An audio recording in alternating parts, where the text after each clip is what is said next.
Epi, STEM, the epistemology, knowledge, and IFA, dimensions of knowledge, and IFA, dimensions of knowledge, and IFA.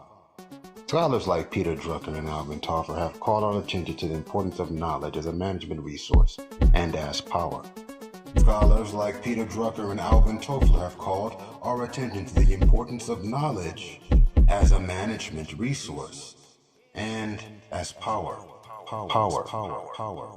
This issue, however, raises questions of how knowledge can be creative, or better, how knowledge creation can be produced in a culture. This chapter is intended to provide a philosophical analysis of the creative dimension of knowledge in IFA.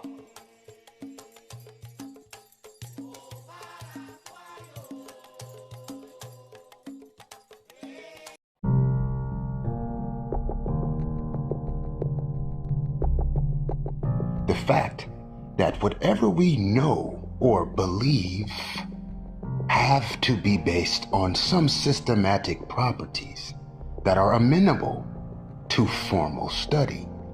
When we affirm or deny that someone knows something, we are making a value judgment of sorts. We are claiming that there is something superior or inferior about that person's opinion or their evidence, or perhaps about them. A central task of the theory of knowledge is to investigate the sort of evaluation at issue.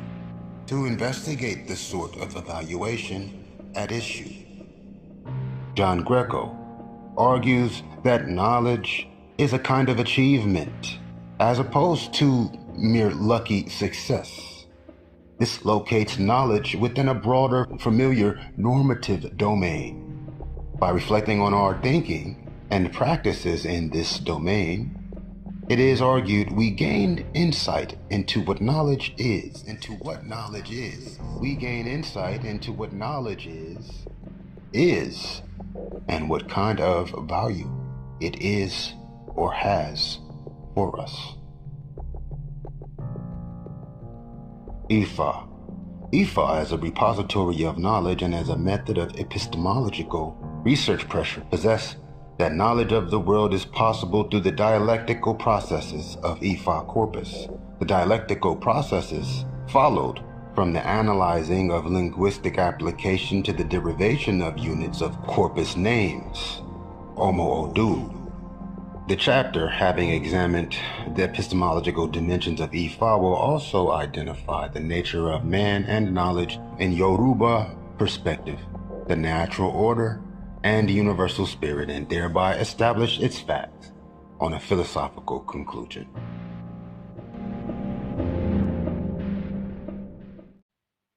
Nature of man and knowledge in Yoruba perspective. Nature of man and knowledge in Yoruba perspective. The Yoruba conception of human nature divides it into two parts, the material and the immaterial. The Yoruba conception of human nature divides it into two parts, the material and the immaterial. The material body, the portion that acts and reacts to physical environment, consists of the aura, or physical body, the ojiji, or shadow, and the eye, or aye, which is our mind. The imperishable, immaterial aspects, immaterial aspects include Oka, the heart, and the imin, or spirit. Of all the aspects of man, the inin, spirit, is seen as the seat of life because it is the part of the individual person, man, closest to the gods. The highest part of humanity uses both the Okan and the Aura, the heart and the body, the highest part of humanity, uses both the heart and the body. The imi, fate, spirits, fate is determined by the action of the person whilst in the flesh. The Yoruba believe that personality does not consist of separate or opposing selves.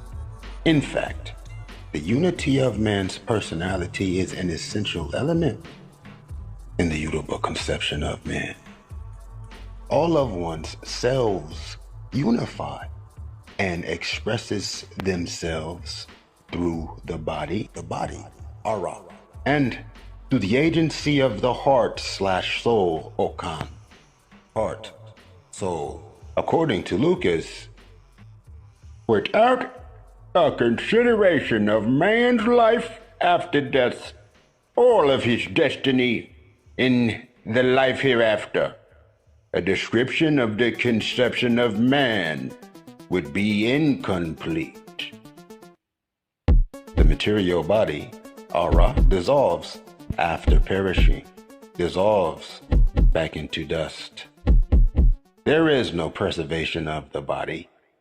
However, the heart, the seat of intelligence, courage, and the residence of the divinity, is preserved.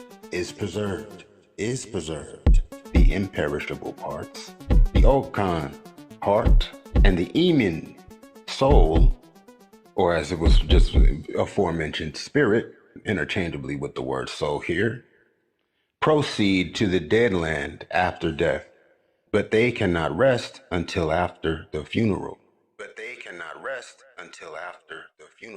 If the funeral proceedings are neglected, the heart soul will haunt the living members.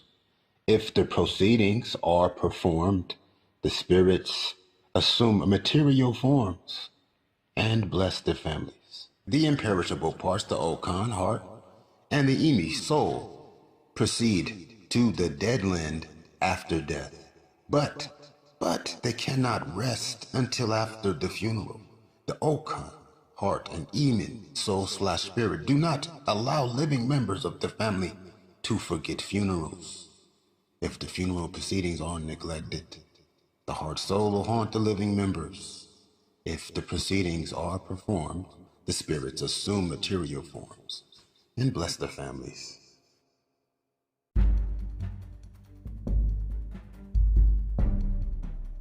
The Yoruba word for person is Iniyan. However, Iniyan has a normative dimension as well as an ordinary meaning. Thus, it is not unusual, referring to a human being, for an observer to say "Ki isse Iniyan." He or she is not an Iniyan. Such a comment is a judgment of the moral standing of the human being, who is thus determined to fall short of what it takes to be recognized as such, an Iniyan. I will come back later to the requirements of being, morally speaking, an Iniyan. In the language, greater emphasis is placed on the normative dimension of Iniyan. Perhaps more than is placed on the concept of person in English language.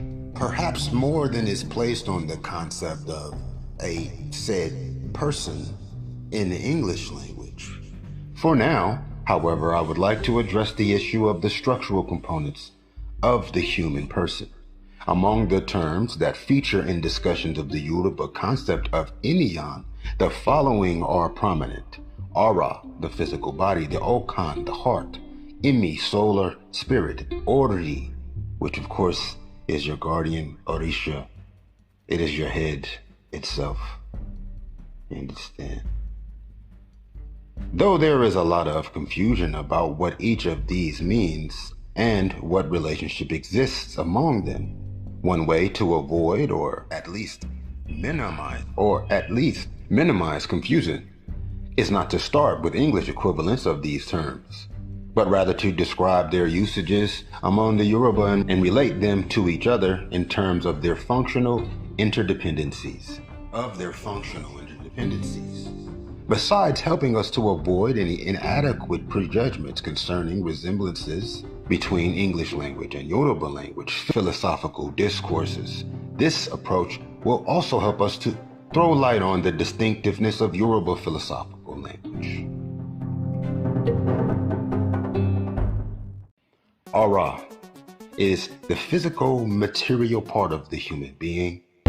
It includes the external and internal components, flesh, bone, heart, intestines, etc. It is described in physical terms: heavy, light, strong, weak, hot, cold, etc. Of course, sometimes its usage seems to suggest that it refers to the whole of the person, as when it is said, Ara lomo. She knows herself only. She is selfish. Ara lomo. She knows herself only. She is selfish. In such a usage. However, we can be sure that the intention is to convey the message that the person under reference is judged as having concern for his or her own body without caring for others or even for his own real self. Imotora ini nikan is a Yoruba word for selfishness. For his own real self. Imotora ini nikan. Imotara ini nikan is a Yoruba word for selfishness. Imotara ini nikan.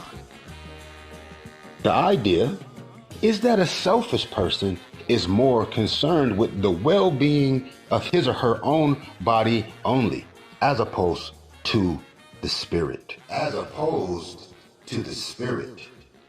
This suggests that if human beings were to be concerned with their spirits, they would not be selfish. It is ignorance of what is required of true well-being that makes people selfish. It is ignorance of what is required for true well-being that makes people selfish. The body is like a case which houses the senses, which also constitute its most important elements. It is also the window to the world. It is also the window to the world. Through the senses, a person is acquainted with the external world. There is indeed no serious controversy on the nature of the body. It is also significant that the question whether a human person is all body or something else is not seriously raised by typical Yoruba thinkers, because it appears too obvious to them that there is more to a person than the body. However, reference to an aura, body, as a material frame does not do justice to its conception as the totality of the physical organs.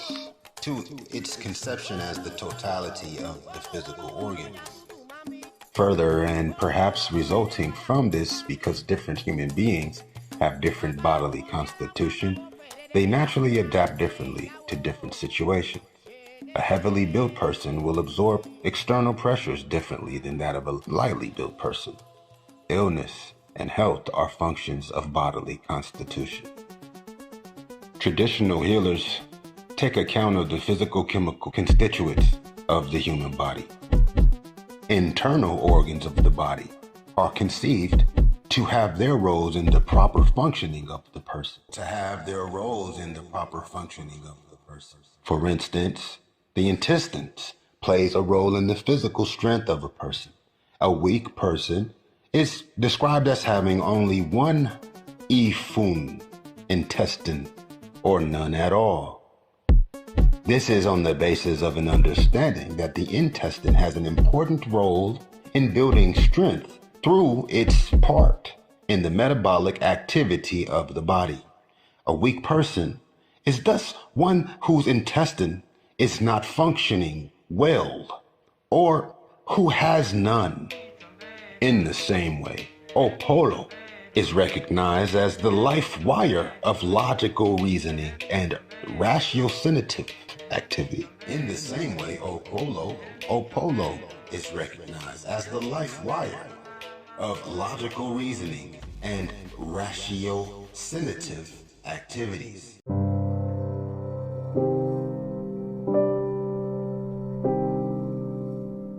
Located in the head, Opolo controls the mental activities of human beings. Located in the head, Opolo controls the mental activities of human beings. A person who misbehaves is described as having no Opolo, or whose Opolo is malfunctioning. A person who misbehaves is described as having no Opolo, or whose Opolo is malfunctioning. The mentally retarded is one whose Opolo is not complete. The insane is one whose Opolo is disrupted. Opolo is thus a material component, and the functions and activities it performs are carried out and recognized on the physical plane. It can also be located in the head. And traditional psychiatrists generally identify a disruption in its functioning as a physical cause of mental illness. This, of course, does not rule out they're also looking for extra-natural causes for such illness. If, after a period of a medication based on the theory of physical cause, the patient does not improve,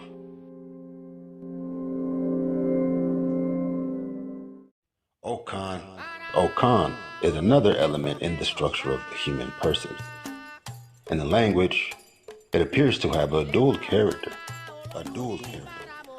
On the one hand, it acknowledges the physical organ responsible for the circulation of blood, and it can be thus identified.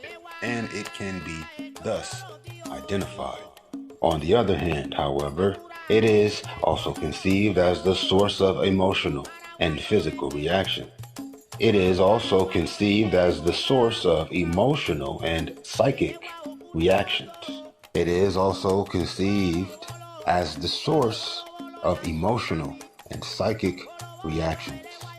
To encourage a person, one is asked, Ki'ilokan, strengthen her heart.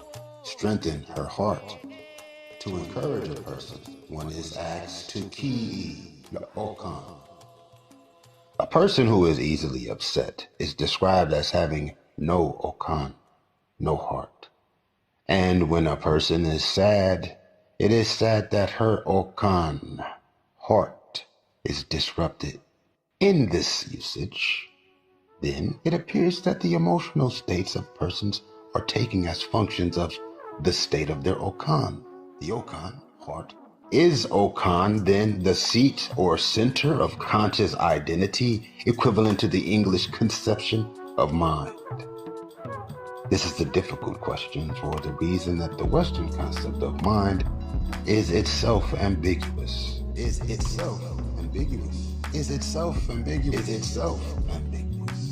If we attend to the non-technical conception of mind, it means that which feels, perceives, wills, thinks, feels, perceives, wills, thinks, or that from which thought originates.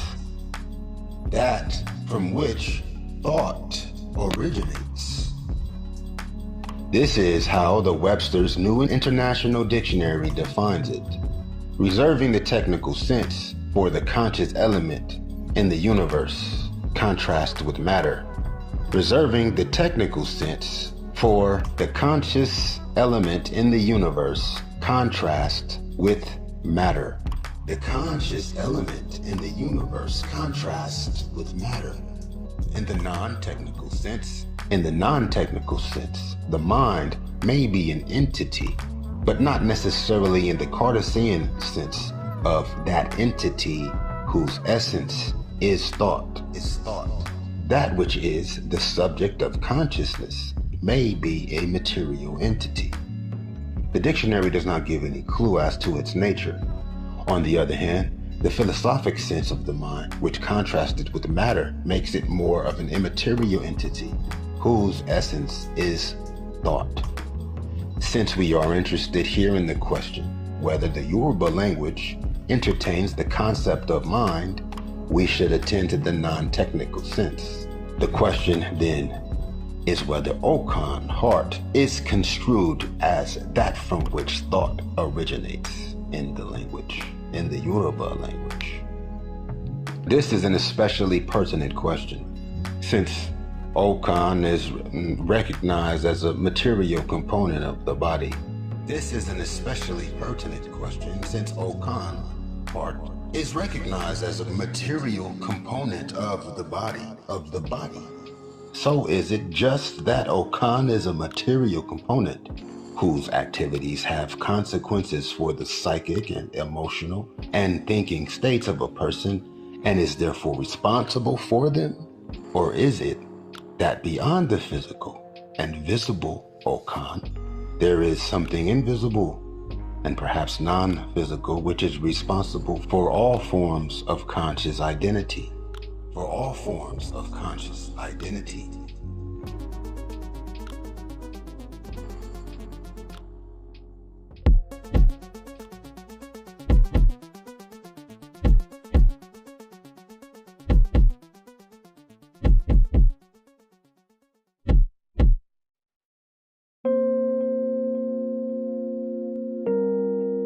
Eri Okan. Consciousness.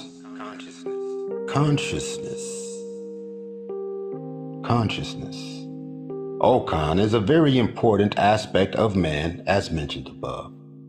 It is through conscious awake that we obtain knowledge of things around us. The Yoruba word Okan translates as heart. Following the former suggestion, it would mean that the pumping and circulation of blood by the physical heart is construed as so crucial that its results are connected with the state of a person's thoughts and emotions, and at any point in time, and that therefore being between Opolo, brain, and Okan, heart, conceived in physical terms, we may account for the mental activities and emotional states of persons. Though reasonable, I think it is a far-fetched hypothesis for understanding the Yoruba views on the matter. The reason is this: drawing this kind of connection between the activity and or state of a physical heart and the mental states of a person's requires more than an intuitive understanding, and this requires adequate scientific knowledge which is not available to everyone, whether Africans or Westerners. This requires adequate scientific knowledge which is not available to everyone.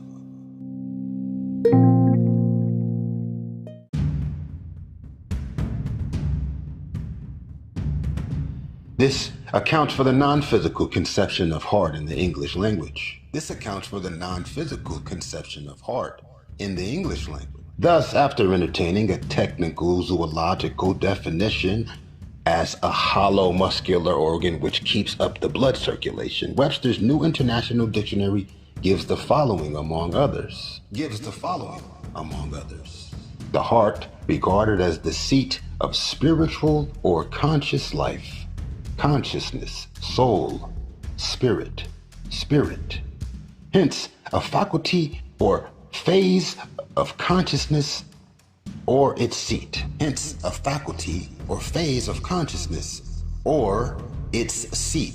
This suggests that beyond the physical organ, there is a source of conscious identity which is construed to be invisible and more or less spiritual. In Yoruba language, Igboya, bravery. Eru, fear. Ife, love. Ikorira, hate. Ayo, joy. Joy.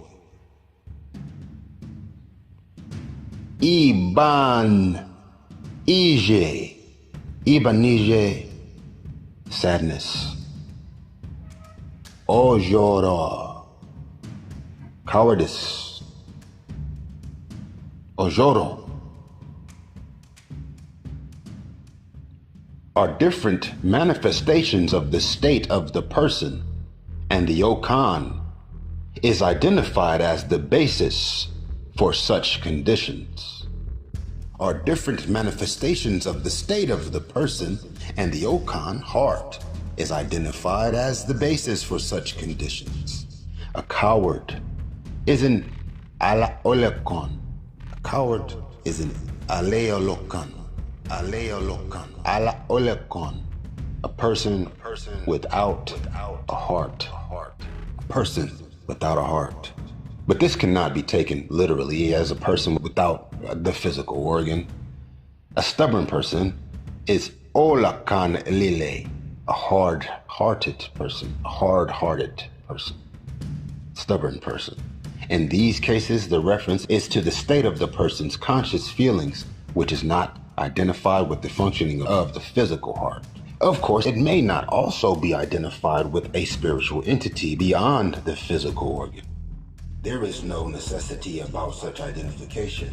There is no necessity about such identification, and reference to Okan and such statements may just be a manner of speaking, a metaphorical twist on language. What is most important about our emphasis on Eri Okan is that it is through our conscious awake that we can obtain knowledge. What is most important about our emphasis on Eri Okan, consciousness, is that it is through our conscious awake that we can obtain knowledge. That we can obtain knowledge.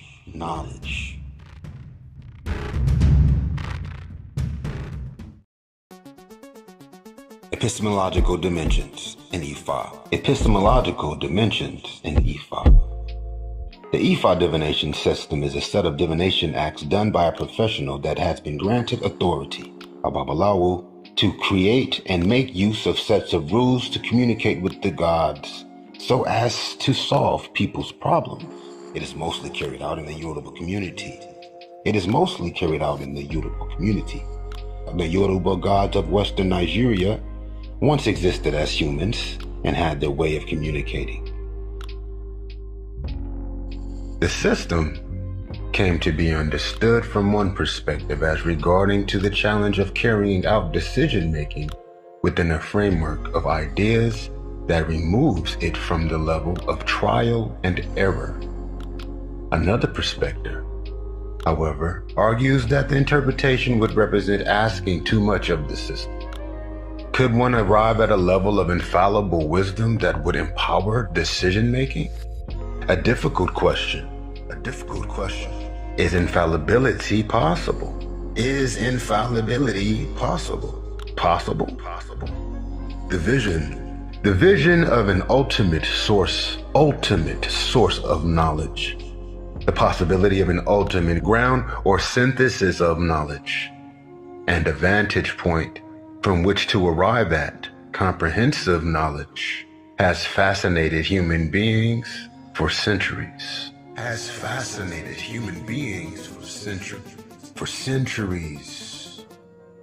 People's problems. The Yoruba gods of Western Nigeria once existed as humans and had their way of communicating.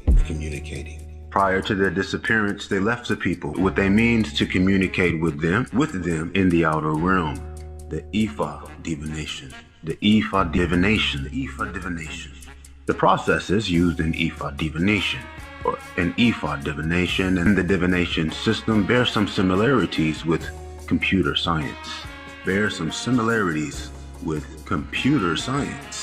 Ifa is the deity of wisdom and intellectual development.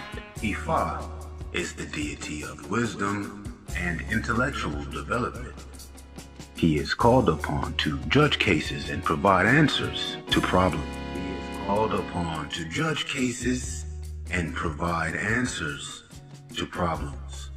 He is a link between the people and God, Olodumare. Performing Ifa divination is called Idafa, or Dida Owo, and Ounte Ale, Ida Owo, and Idafa. Idafa is performed by a Babalawo or Iyanifa, an initiated priest or priestess. Babalawo can be translated as father of the secrets,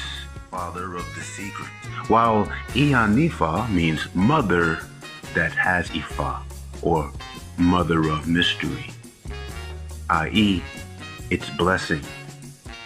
Ifa corpus are well organized and structured, that if one follows the systematic rules of Ifa training, he or she would see not much difference in the symbols of Ifa and the modern mathematic calculus.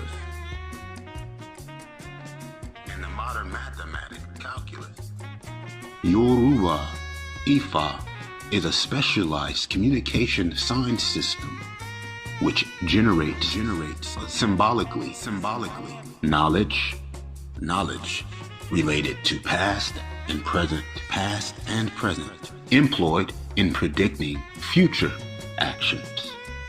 It is also like a form of symbolic logis. Hence, through this symbolic structure, Ifa harmonizes both its objects and subjects, and speculate meaning to their existence. The process of understanding in Ifa is both idealistic and materialistic in nature. The understanding of Odu is, and its interpretation is like that of mathematics and symbolic logic, which is dialectic and idealistic.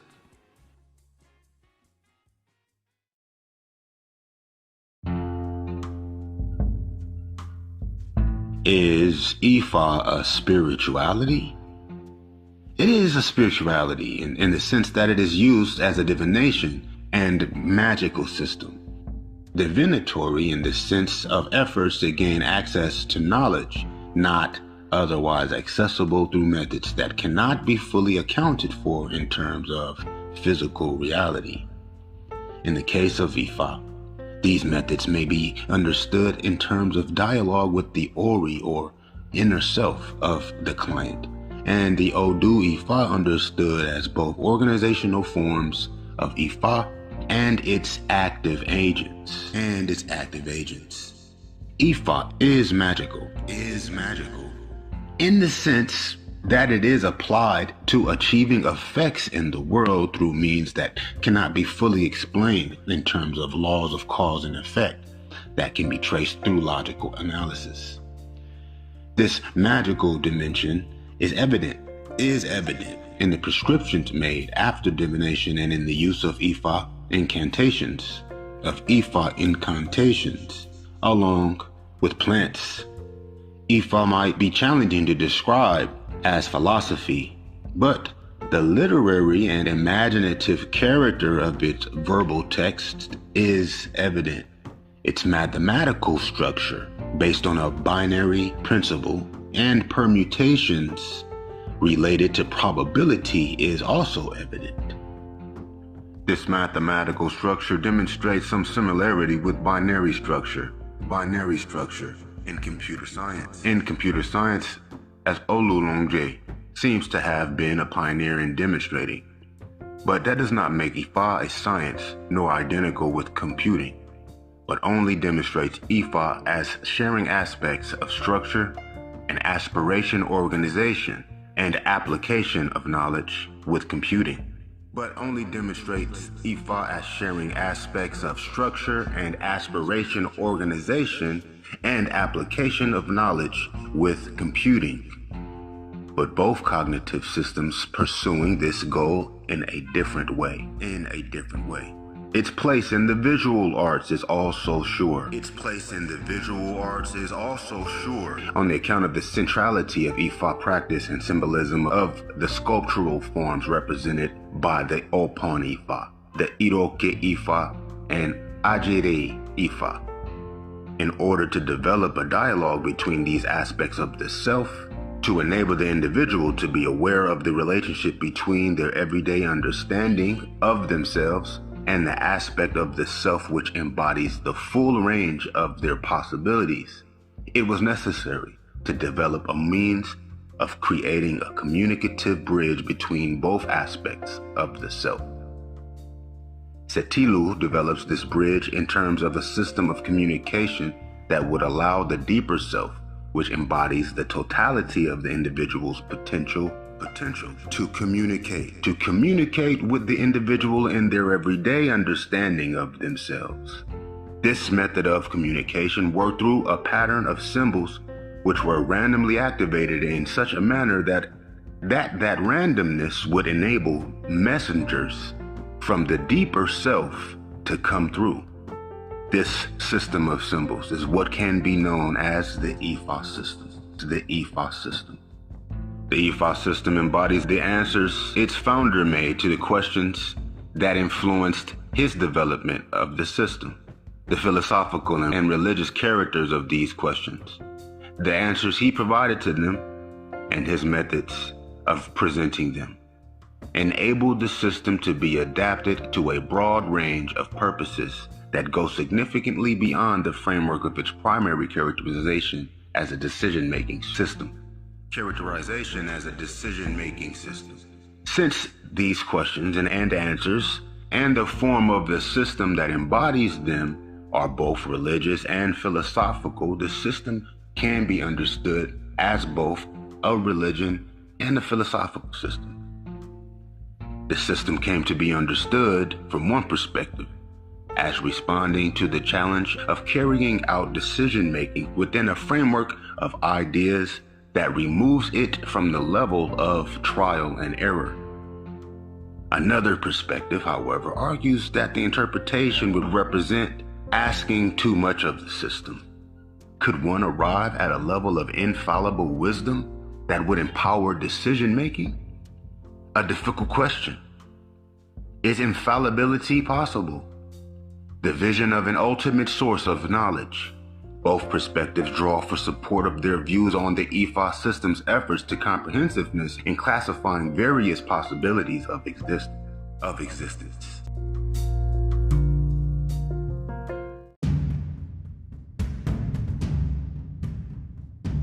The system is based on a classification of possible situations in human life into a total of 256 possibilities, which represent efforts to categorize all possibilities of experience in terms of 16 basic units, which are then subdivided into constituent categories.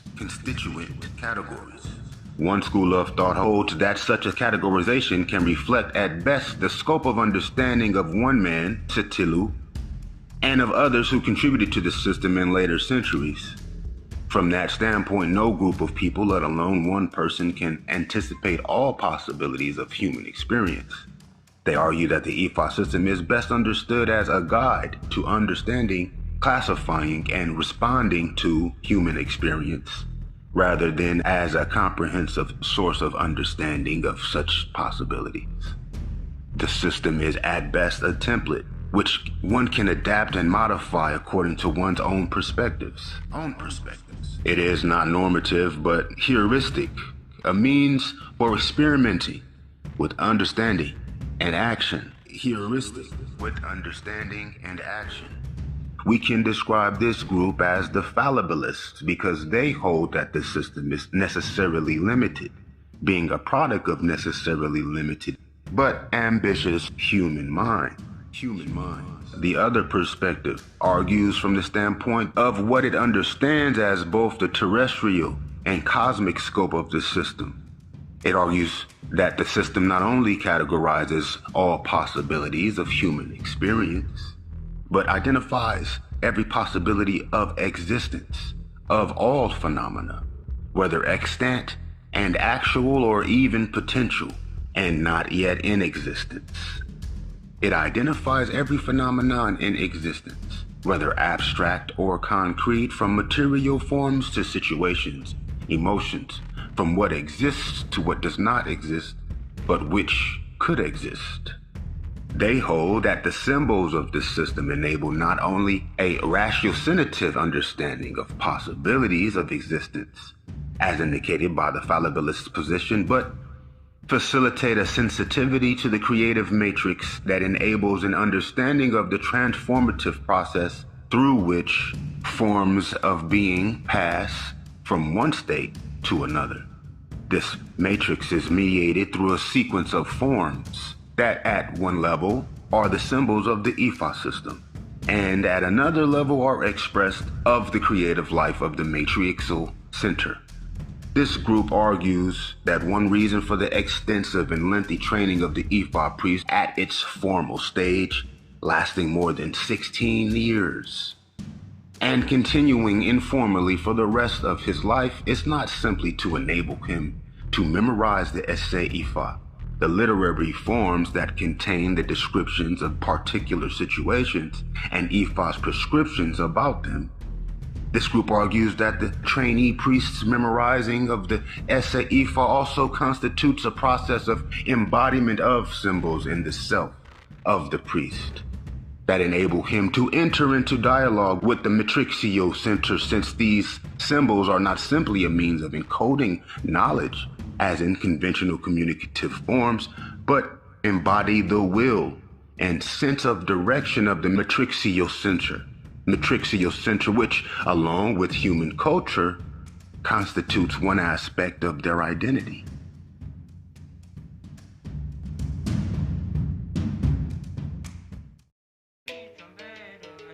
Access to this knowledge requires an integration of these symbolic forms in the person of the adept, enabling the development of a symbiotic relationship between the Odu Ifa and the Ifa priest, so that the adept can dialogue with them almost instinctively. We can describe this perspective as that of the infallibilists because they argue that the IFA system enables both a ratiocinative and supra-rational knowledge, and a supra-rational knowledge that goes beyond conventional cognitive capacities. It enables insight into possibilities of being at a more comprehensive level than is available to conventional human understanding. The knowledge being drawn upon is not purely human, but represents the expression in terms of symbols drawn from human culture as of a wisdom that is at the very center of transformative possibilities of existence. It is, in fact, a primordial wisdom that is actualized in the very constitution of the cosmos, in its modes of being and becoming, of coming into existence, and of transformation. There is a third perspective that mediates between the fallibilist and the infallibilist, This perspective holds that the knowledge that could be arrived at through the Odu of Ifa, as the symbols of this system are called, may actually enable an understanding of possibilities of existence that goes beyond conventional cognitive capacities. They argue, however, that the actualization of the cognitive possibilities of the system can only be developed in relation to the cultural knowledge of the person who uses it. This point of view argues that knowledge of any sort, whether rational or supra-rational, is mediated through the constitution of the cognitive capacities of the knower by their encounters with the familiar, with the accustomed, with what they know through regular acquaintance.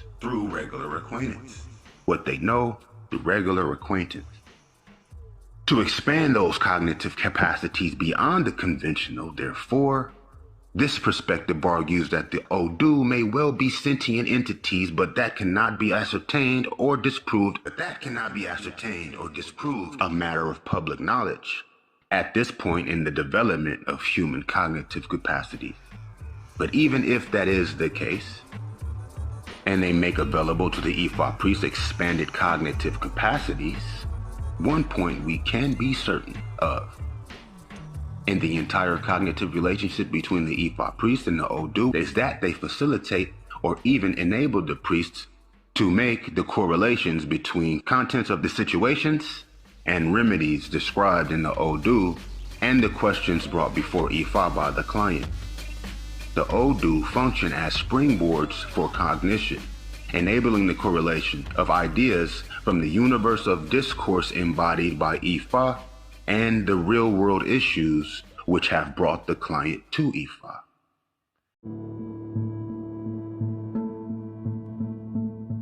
The Odu might be sentient entities, of whose significance we know only a small fraction.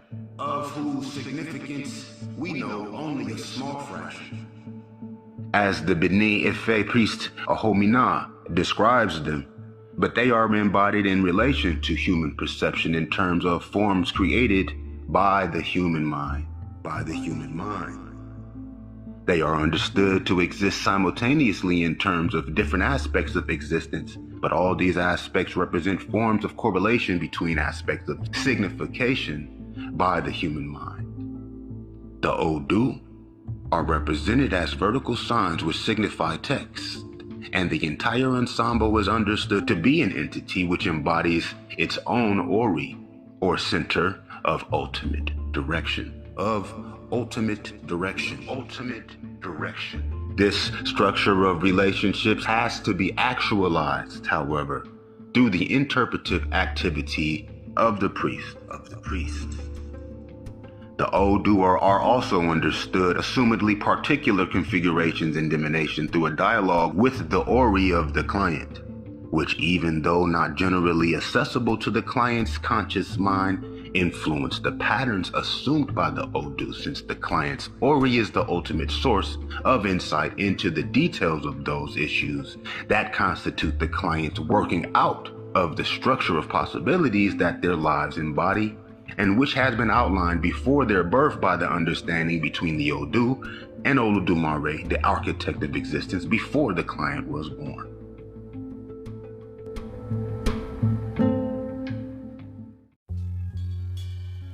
The natural order and universal spirit. The natural order and universal spirit. Los Angeles is in this fucking building.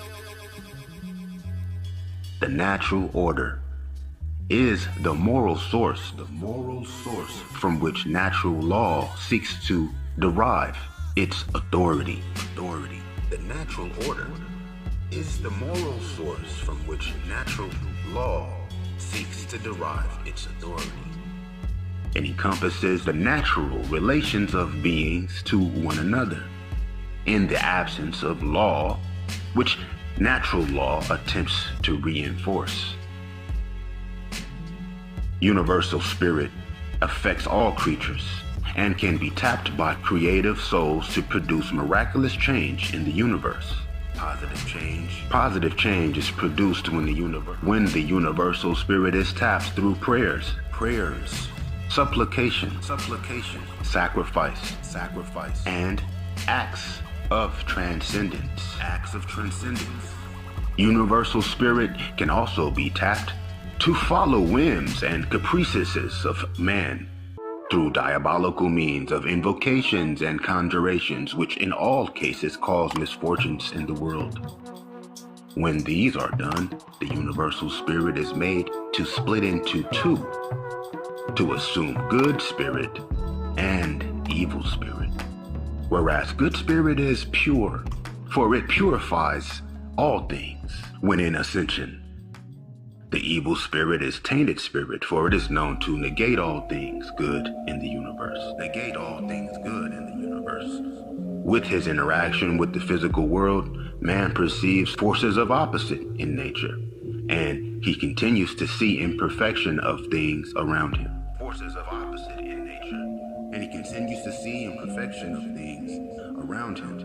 Natural events appear to man as normal, if they prevailed for long periods of time.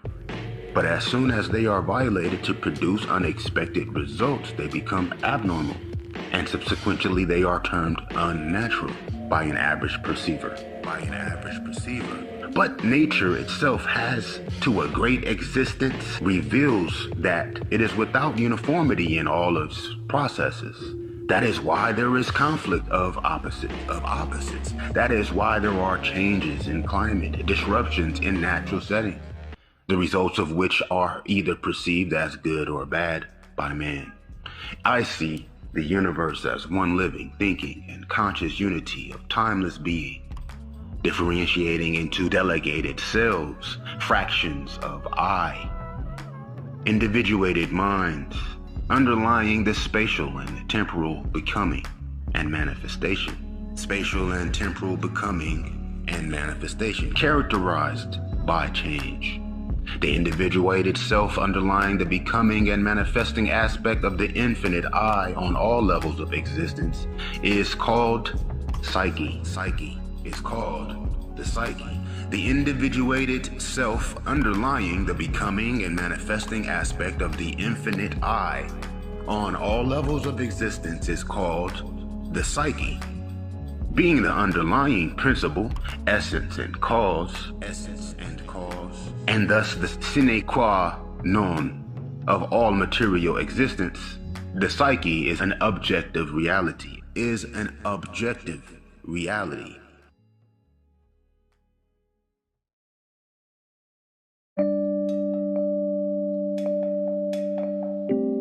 According to this holopanentheistic cosmovision, being is the absolute, inherent, and transcendent life ground underlying principle of summa existence.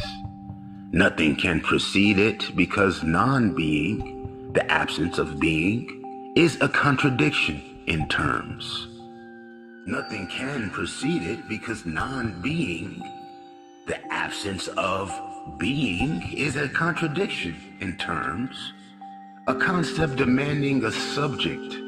The subject the concept is referring to is a being by conceptualization.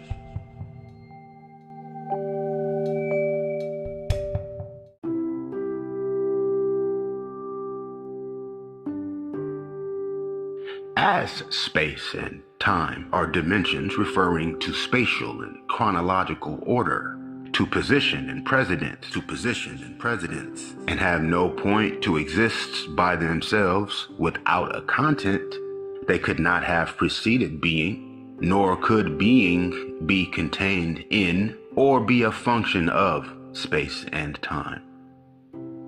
Thus, being exists as an atemporal present, without beginning and end, without it ever having to have been created or appear out of non-being. As being is the fount of all becoming, it is a cause soi. Being represents life, mind, and consciousness. Being represents life, mind, and consciousness. Without life, mind, and consciousness, there can be neither being nor becoming. Without life, mind, and consciousness, there can be neither being nor becoming. Knowing itself as being and knowing itself as the creator and the created, it is the source of life, mind, and consciousness, all harmony, wisdom, and power.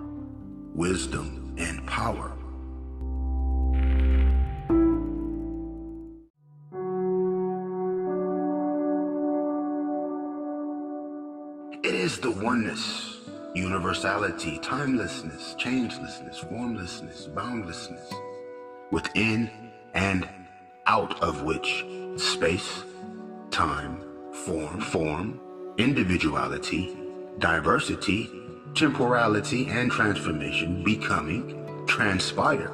The infinite expresses itself through the finite. Through the finite. The infinite expresses itself through the finite. It is here where creating, being created, and the created, the creator, natura naturalnus, and creation, natura naturata, are one. Are one. Being pure, pure being is pastless and futureless. It simply is. It simply is. It simply is. Being is static. Being is static and contains and thus transcends all becoming represented by substance, accident and mode, structure, event, and process. Becoming is dynamic. Becoming is dynamic.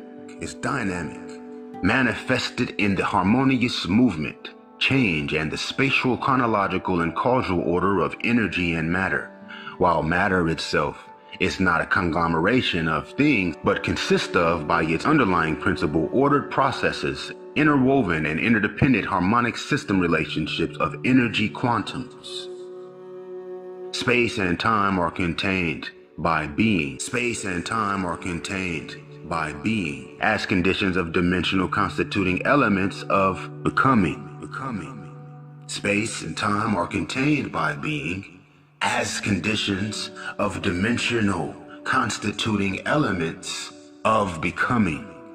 Only through the existence of dimensions of space and time, representing an inseparable four-dimensional space-time continuum, may exist movement, change, and spatial, chronological, and causal order.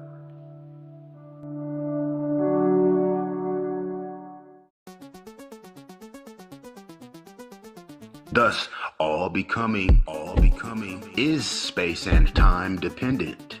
All becoming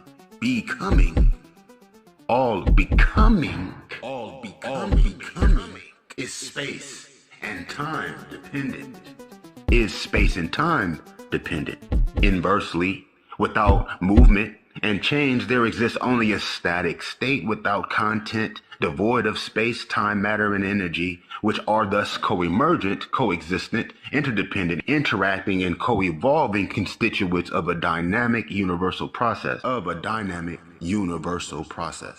Neither space nor time flows nor moves. Matter and its movements are interacting within and with space-time according to their constitution, dynamically readjusting each other's geometries and qualities.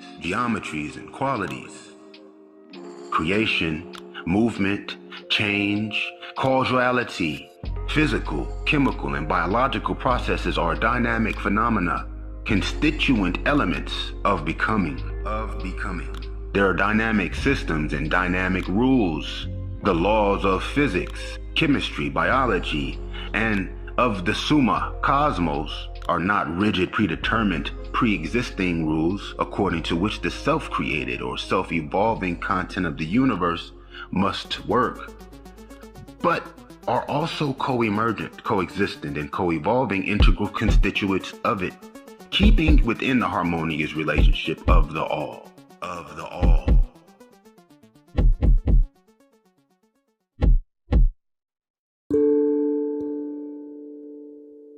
The summa, universe, being the intrinsic self, The summa universe, being the intrinsic self of each and all it contains, is self-configuring structure, substance, and event in a constant dynamic and harmonious process. Being thus the subject, instrument, and originator of its own creation through all its individuated selves, each of which becomes thus also the subject, instrument, and originator of its own particular creation and sustention. Self-configuring implies thought out, intelligent process, the intelligent self-creation and self-sustention of an evolving universe in dynamic equilibrium. In dynamic equilibrium. Harmony is a foundation principle of the universe. Harmony is a foundation principle of the universe. It is a fundamental factor in all constructive manifestation. As is cacophony. Its antagonistic opposite, a destructive, degenerative one. Harmony produces monistic relationship, or inversely, monistic relationship represents harmony. Represents or represents harmony. It is manifesting in love, attraction, affinity, cohesion, adhesion, and all the physical, chemical, and biological forces and interactions. It is manifesting in love, attraction, affinity, cohesion, adhesion, and all the physical, chemical, and biological forces and interactions. It moves, sustains, and holds bound into one volume all the leaves whose flight is scattered through the universe around. Dante. On the other hand, the acceptance and application of unrelated principles within particular interactions represent cacophony, dualistic relationship. If the relationship is monistic or dualistic does not depend on sets of rules or conditions, but on the fundamental being of the entities in question.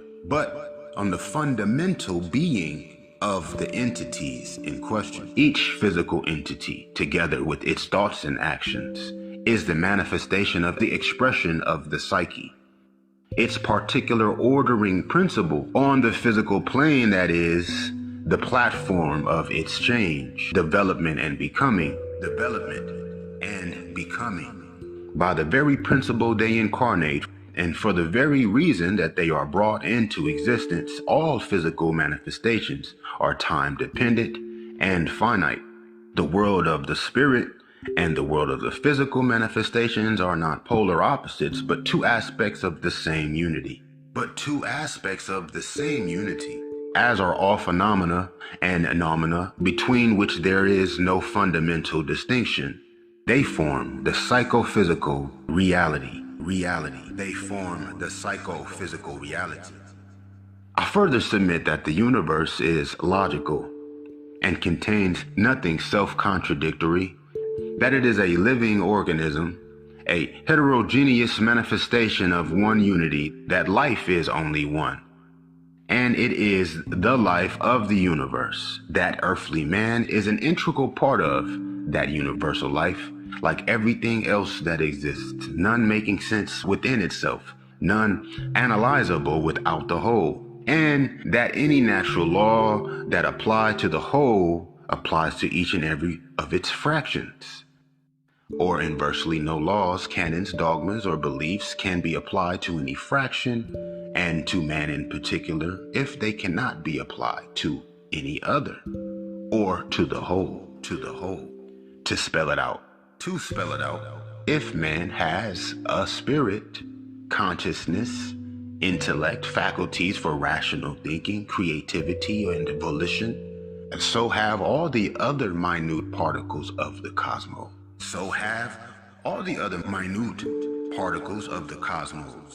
Each according to its own level of existence. The universe is not mechanical. Neither is it there to serve as a backdrop for the antics of the naked ape. For all it can see in this magnificent expression of being is its own miserable carnal existence.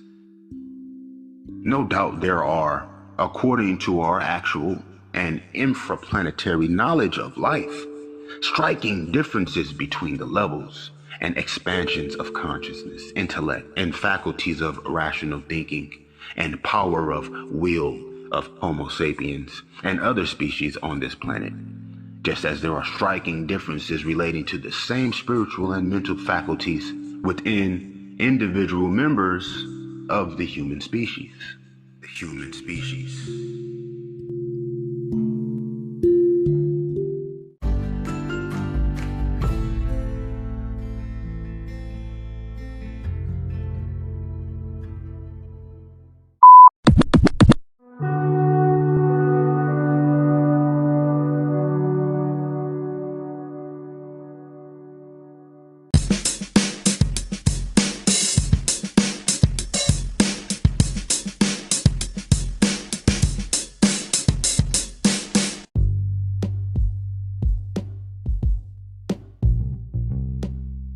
the epistemology and knowledge acquisition.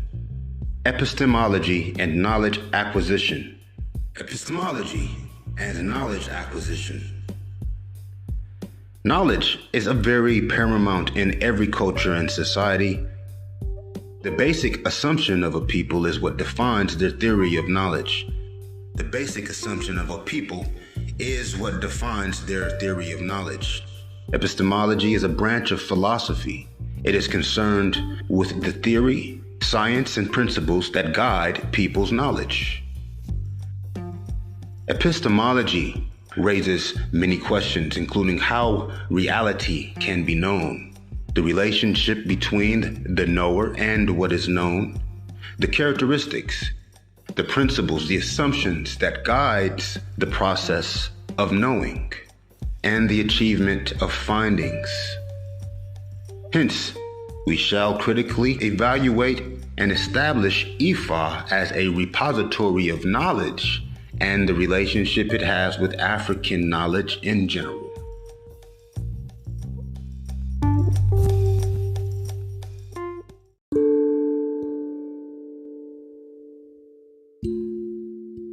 IFA as a repository of knowledge. Epistemology is the study of knowledge.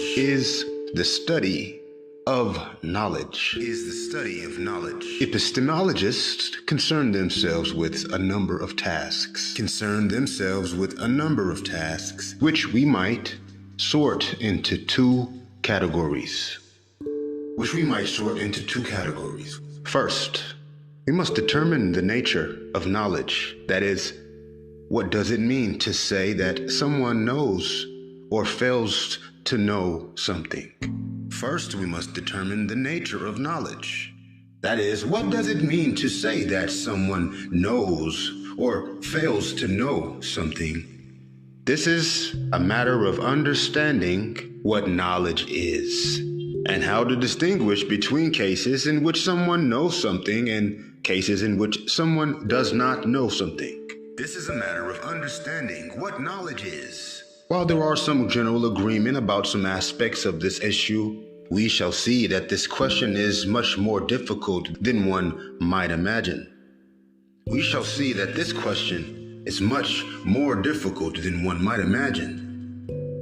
Second, we must determine the extent of human knowledge.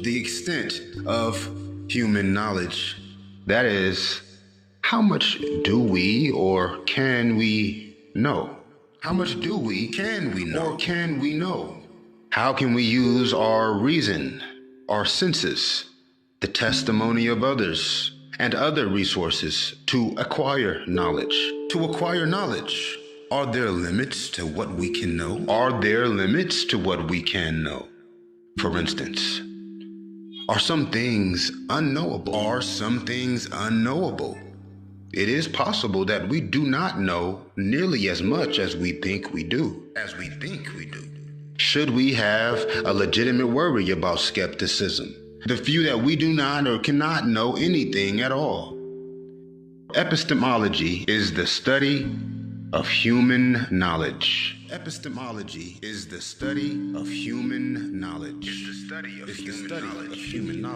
study of the nature of human knowledge, its origin, its scope, its limits, its justification, its reliability or otherwise, its certainty or otherwise.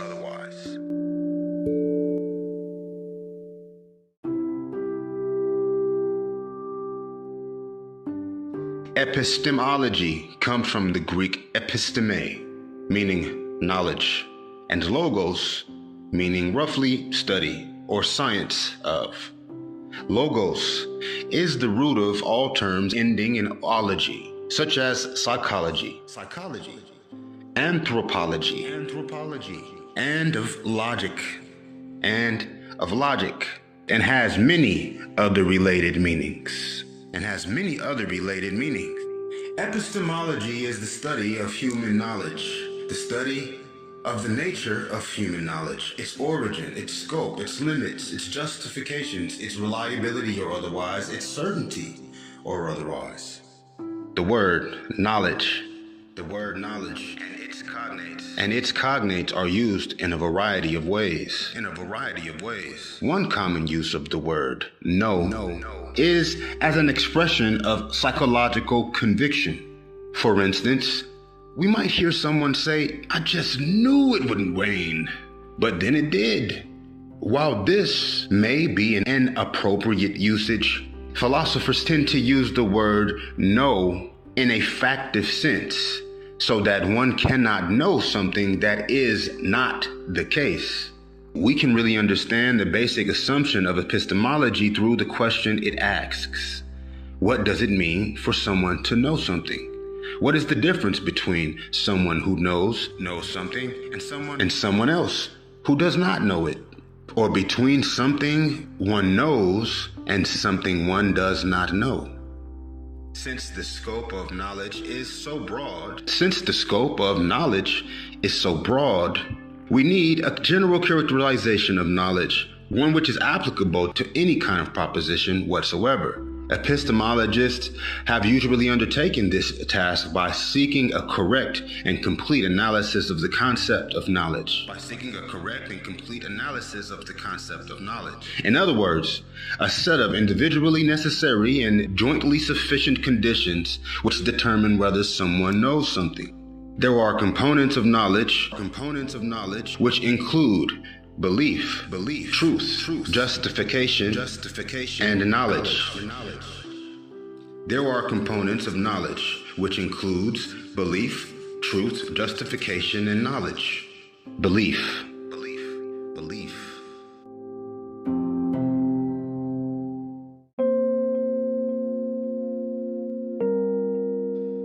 Let us begin with the observation that knowledge is a mental state. That is, knowledge exists in one's mind. And unthinking things cannot know anything. Further, knowledge is a specific kind of mental state. While that clauses can also be used to describe desires and intentions, these cannot constitute knowledge. Rather, knowledge is a kind of belief. If one has no beliefs about a particular matter, one cannot have knowledge about it. For instance, suppose I desire that I be given a raise in salary, and that I intend to do whatever I can to earn one. Suppose further that I am doubtful as to whether I will indeed be given a raise due to the intricacies of the university's budget and such. Given that I do not believe that I will be given a raise, I cannot be said to know that I will. Only if I am inclined to believe something can I come to know it.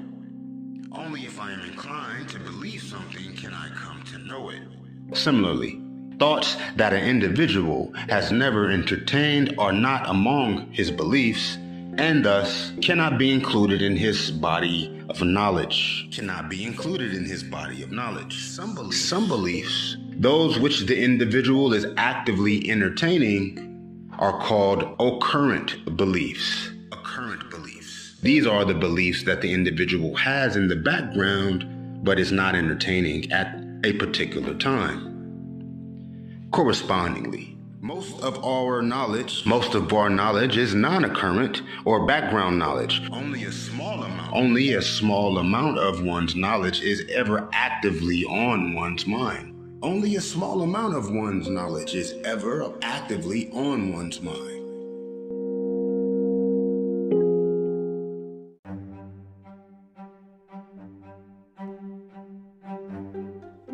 Truth. Knowledge, then, requires belief. Of course, not all beliefs constitute knowledge. Belief is necessary, but not sufficient for knowledge. For knowledge. We are all sometimes mistaken in what we believe, and in other words, while some of our beliefs are true, others are false.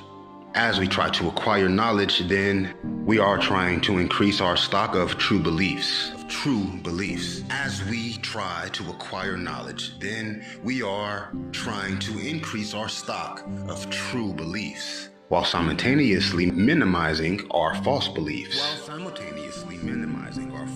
We might say that the most typical purpose of beliefs is to describe or capture the way things actually are. That is, when one forms a belief, one is seeking a match between one's mind and the world. We sometimes, of course, form beliefs for other reasons, to create a positive attitude, to deceive others, and so forth. But when we seek knowledge, we are trying to get things right. And alas, we sometimes fail to achieve such a match. Some of our beliefs do not describe the way things actually are. We sometimes fail to achieve such a match. Some of our beliefs do not describe the way things actually are. Note that we are assuming here that there is such a thing as objective truth. So that it is possible for beliefs to match or to fail to match with reality. That is, in order for someone to know something, there must be something one knows about. In order for someone to know something, there must be something one knows about. Recall that we are discussing knowledge in a factive sense. If there are no facts of the matter, then there's nothing to know or to fail to know. This assumption is not universally accepted. In particular, it is not shared by some proponents of relativism. But it will not be defended here. However, we can say that truth is a condition of knowledge. That is, if a belief is not true, it cannot constitute knowledge. Accordingly, if there is no such thing as truth, then there can be no knowledge. Even if there is such a thing as truth. If there is a domain in which there are no truths, there can be no knowledge within that domain. For example, if beauty is in the eye of the beholder, then a belief that something is beautiful cannot be true or false, and thus cannot constitute knowledge.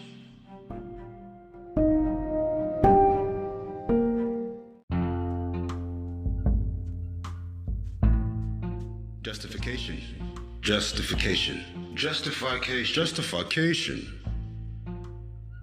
Knowledge then requires factual belief.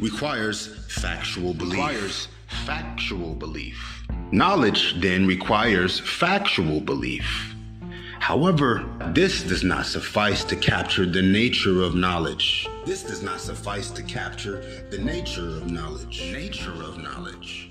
Just as knowledge requires successfully achieving the objective of true belief, it also requires success with regard to the formation of that belief. In other words, not all true beliefs constitute knowledge. Only true beliefs arrived at in the right way constitute knowledge.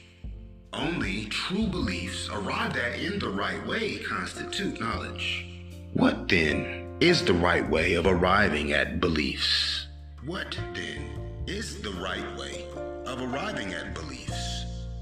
In addition to truth, what other properties must a belief have in order to constitute knowledge? In addition to truth, we might begin by noting that sound reasoning and solid evidence seem to be the way to acquire knowledge. By contrast, a lucky guess cannot constitute knowledge. Similarly, misinformation and faulty reasoning do not seem to be a recipe for knowledge, even if they happen to lead to a true belief. A belief is said to be justified if it is obtained in the right way. While justification seems at first glance to be a matter of a belief's being based on evidence and reasoning, rather than on luck or misinformation, we shall see that there is much disagreement regarding how to spell out the details. The requirement that knowledge involve justification does not necessarily mean that the knowledge requires absolute certainty, however. Humans are fallible beings, and fallibilism is the view that it is possible to have knowledge even when one's true belief may have turned out to be false. It is possible to have knowledge even when one's true belief might have turned out to be false. Between beliefs which were necessarily true and those which are true solely by luck lies a spectrum of beliefs to which we had some defeasible reason to believe that they would be true. For instance, if I heard the weatherman say that there's a 90% chance of rain, and as a result I formed the belief that it would rain, then my true belief that it would rain was not true purely by luck, even though there was some chance that my belief might have been false. There was a sufficient basis for that belief for it to constitute knowledge. This basis is referred to as the justification for that belief. We can then say that to constitute knowledge, a belief must be both true and justified. We can then say that to constitute knowledge, a belief must be both true and justified.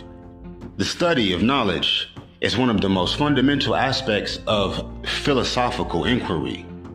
Any claim to knowledge must be evaluated to determine whether or not it indeed constitutes knowledge. Such an evaluation essentially requires an understanding of what knowledge is and how much knowledge is possible. While this entry provides an overview of the important issues, it of course leaves the most basic questions unanswered. Epistemology will continue to be an area of philosophical discussion as long as these questions remain.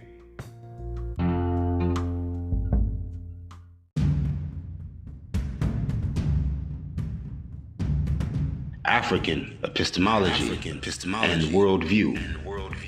African epistemology and worldview. Gimo and Thomas, 2015.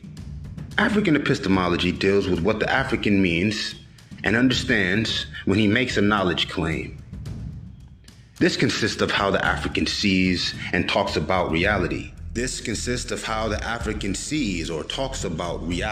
Concerning how the African sees or talks about reality, Asante writes, "There are several elements in the mind of Africa that govern how humans behave with regard to reality. The practicality of holism, the prevalence of polyconsciousness, the ideal of inclusiveness, the unity of worlds, and the value of personal relationships. These constitute the elements of the African mind.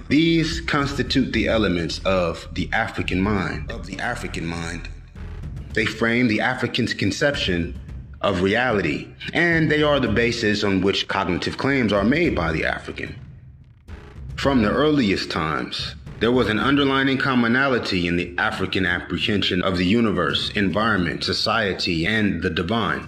This is because while the self remains real and the material is concrete for the African, both the self and the material, however, remain interwoven by custom and tradition, with the latter based upon human corporeality. Therefore, the African conceives reality as one large system in which personalism is expressed in concrete consubstantiation of spirit. African theory of knowledge, like other epistemologies, is a social or cultural epistemology. It's an epistemology that is deliberately situated within a particular cultural context. When we talk of a phenomenon as being within a cultural context, we are talking about bringing it within a rational framework of the said cultural context, in this case, African culture.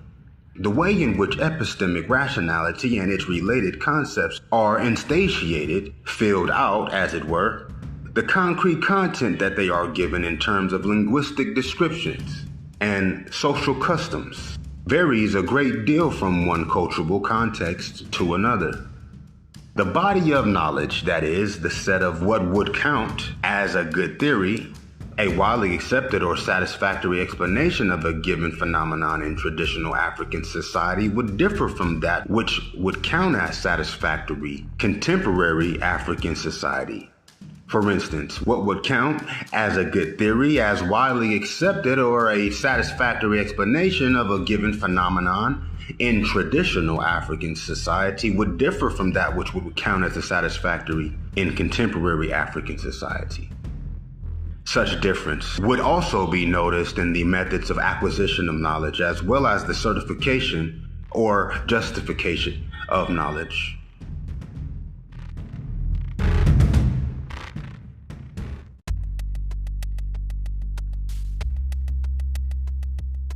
African epistemology, according to Barry Holland, 2007, is the African theory of knowledge, which includes the African conception of the nature of knowledge, the means used to gain knowledge, the criteria for an assessment or for the assessment of the validity of knowledge, the purpose of the pursuit of knowledge, and the role that knowledge plays in human existence.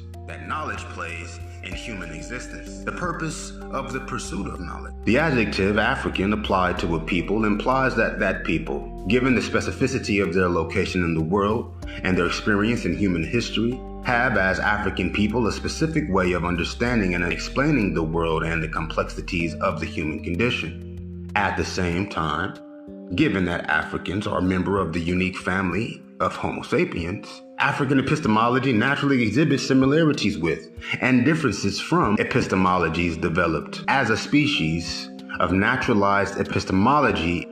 Ethno-epistemology treats all human epistemological activities as fully natural phenomena, to be described, understood, and evaluated from a broadly anthropological and fully a posteriori perspective. In this spirit, it examines the entire gamut of human epistemological activities, ranging from those of ordinary folk and cognitive specialists, for example, diviners, shamans, priests, magicians, and scientists, to those of epistemologists themselves. Ethno-epistemology includes both domestic and non-domestic epistemological practices, and accordingly regards Western epistemological practices as simply one among many alternative, contingent epistemological projects advanced by and hence available to human beings. In this matter, it aims to decenter and provincialize the definitions, aims, assumptions, methods, problems, and claims of Western epistemology. Singa, 1999.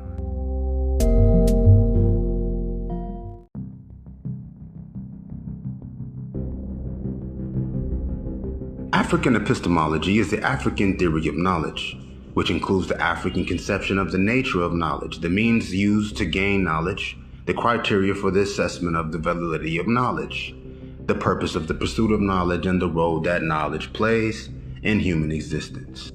African epistemology naturally exhibits similarities with and differences from epistemologies developed by Westerners.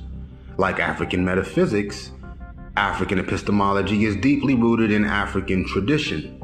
Originally, a tradition of a people is the effect of their experience, and since philosophy is a reflection on human experience, it follows that African tradition, which entails African religious, root culture, oral literature, traditional arts, fables, proverbs, idioms, rituals, music, dance, folklore, and myths, are the content of African epistemology. According to G.E. Azanabar, 2002, defines African philosophy as the reflection of African and non-African on how Africans, whether ancient or modern, make sense of their existence and the world in which we live, based on the African cultural experience and reality. As easier said, African epistemology is metaphysically and spiritually inclined. The tradition in African philosophy relates more to the spiritual and supernatural elements in nature, which give emotional and aesthetic satisfaction to the average African person. Thus, the ideal life as exemplified by African epistemology is to coexist as one with nature. In doing this, Great emphasis is placed on spirituality and understanding the world via a spiritual source because African epistemology regards the experiential world and the non-experiential world as causally related. African epistemology also enforces beliefs in a basic assumption about reality. It expresses the fact that reality is beyond the empirical world of space and time, that everything which exists is charged with life forces or spirits, i.e., all beings possess a spiritual backing. It also presents the hierarchical order of life forces, which is God, divinities, ancestors, spirits, man, animals, plants, and minerals. The superior forces have a direct influence on the lower ones, which can only influence the higher forces indirectly via spiritual works or otherwise. On the justification of African epistemology, African culture can be defined from many angles. By African culture, we mean folklore, history, etiquette, and many other things. The truth is that African epistemology, which entails African culture, is simply composed of these things and is a complicated unit that can be divided into several categories.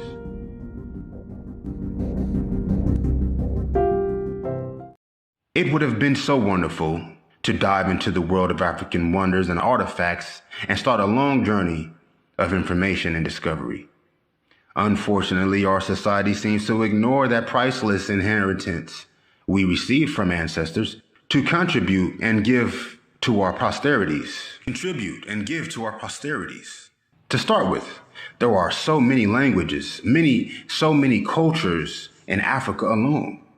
There are hundreds of nations with specific mentalities and national priorities. Hence, information on various cultures in Africa is necessary for appreciating our race. Nonetheless, culture investigation takes centuries to build and discover all the secrets. Thus, it is necessary to create an epistemic platform where African ideas and theoretical creations can be documented, harnessed, and fully developed in a manner akin to the West, but with our own specifications. This is one of the major agendas, among others, which African epistemology as a discipline is set out to do. Nobody will dare to deny the fact that every culture makes a special contribution to the development of the world.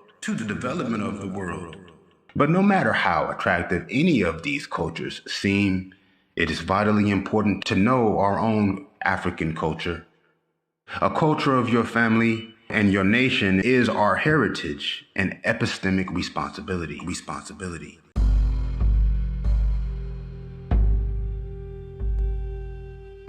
We are to bring up pride, respects and love for our culture, in our world. We can do this very effectively by giving it an epistemic backing. Knowledge as the business of epistemology has an intrinsic tendency of becoming more grounded and expanded as a result of post-discoveries. But the oral method of transmitting and preserving African tradition has definitely slowed down the epistemological advancement. For a theory of knowledge to grow, there must be adequately documented material from antiquity which posterity can systematically augment on. But the oral nature of African tradition presupposes that a lot of the vital information about the African experience would have been lost via the death of so many unknown African philosophers. This has obviously affected the speedy growth of African epistemology. Therefore, when African epistemology as a course of study is integrated into the academic curriculum, it would automatically evolve within a framework whereby information on the African worldview would be adequately documented and harnessed. Talking about Yoruba epistemology is a way of reflecting about a component or a region of African epistemology, which of course has a semblance with African epistemology in general. Yoruba intellectual culture Yoruba, intellectual culture. Intellectual culture.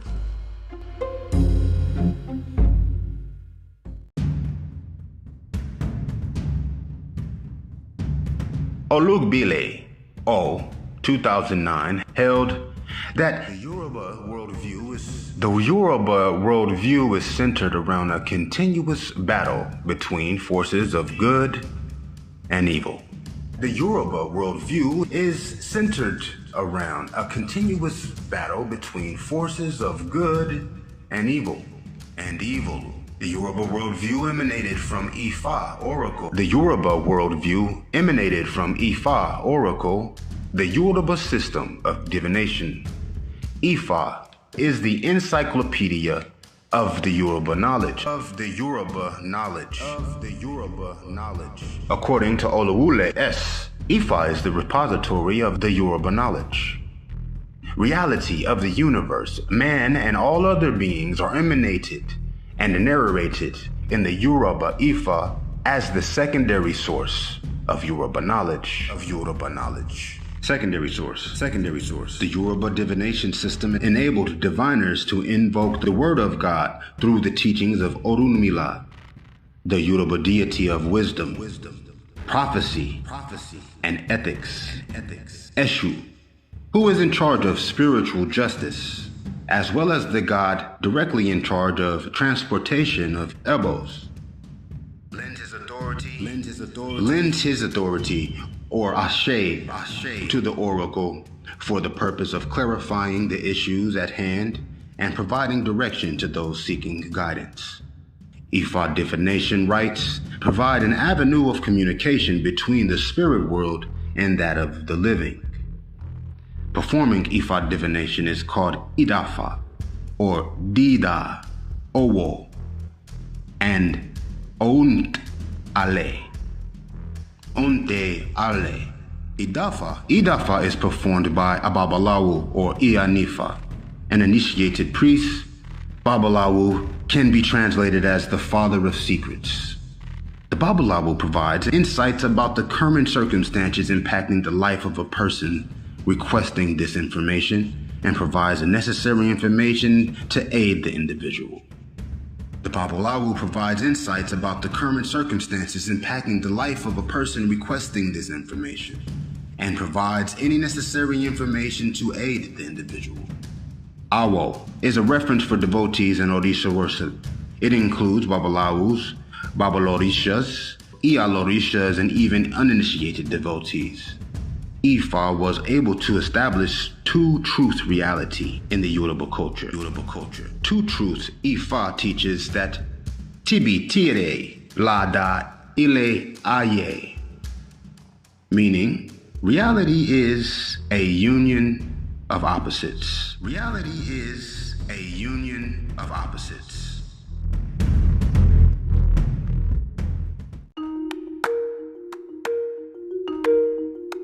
Another important aspect of Yoruba worldview is Ori. The concept of Ori in Yoruba socio-cultural belief is very complex and interesting. According to Adeyemi, Ori is a metaphysical concept important to the Yoruba spirituality and way of life.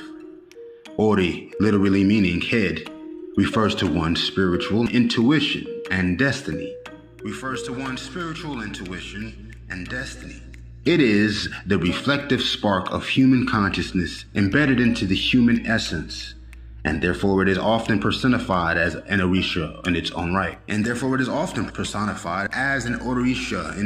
right. In Yoruba tradition, it is believed that human beings are able to heal themselves, both spiritually and physically, by working with the Orisha to achieve a balanced character, or Iwa Pele.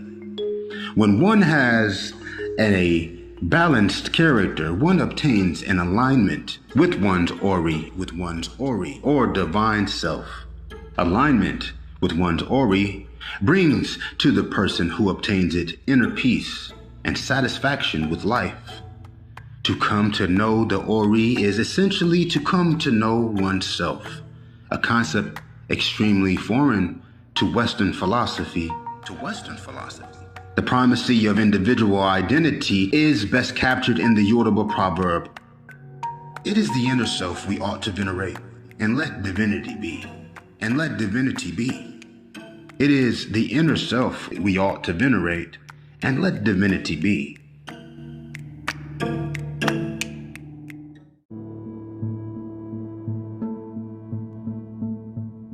Ajayi and Timothy, 2001. Yoruba culture consists of folk/cultural philosophy, religion, and folk tales. They are embodied in IFA divination, known as the tripartite Book of Enlightenment in Yoruba land and its diaspora. Known as the tripartite Book of Enlightenment in Yoruba land and its diaspora. Yoruba cultural thought. Yoruba cultural thought is a witness of two epochs. The first epoch is a history of cosmogony and cosmology. This is also an epoch-making history in the oral culture, during which time Oduduwa was the head, the bringer of light, and a prominent diviner. He pondered the visible and invisible worlds, reminiscing about cosmogony and cosmology, and the mythological creatures in the visible and invisible worlds. The second epoch is the epoch of metaphysical discourse. This commenced in the 19th century in terms of the academic prowess of Bishop Dr. Ajayi Crowther. Although religion is often first in Yoruba culture, nonetheless it is the thought of man that actually leads spiritual consciousness, Ori, to the creation and the practice of religion. It is the thought of man that actually leads spiritual consciousness, Ori, to the creation and practice of religion.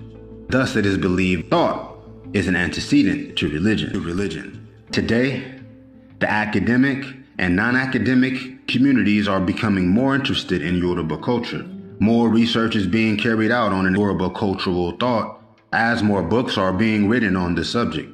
Ori is another important aspect of Yoruba culture. It occupies a significant place in Yoruba philosophical tradition.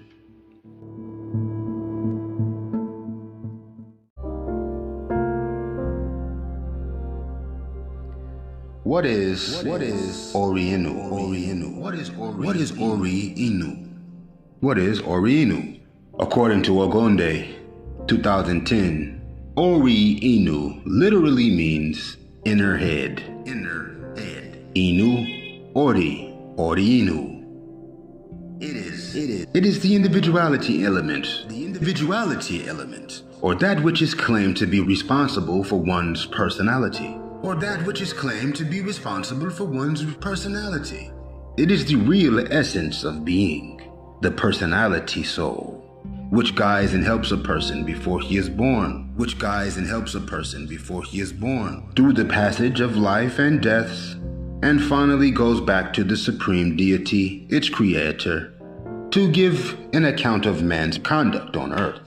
It rules, controls, and guides the life and activities of the person. It also serves as a man's double or guardian angel or counterpart. From these interpretations and meanings of Ori, or Ori Inu, it is categorically clear that Ori Inu is a person's spiritual element, or being, which is invisible, but actively present when one is being created, throughout life, and afterwards, and when one appears before the Creator in judgment.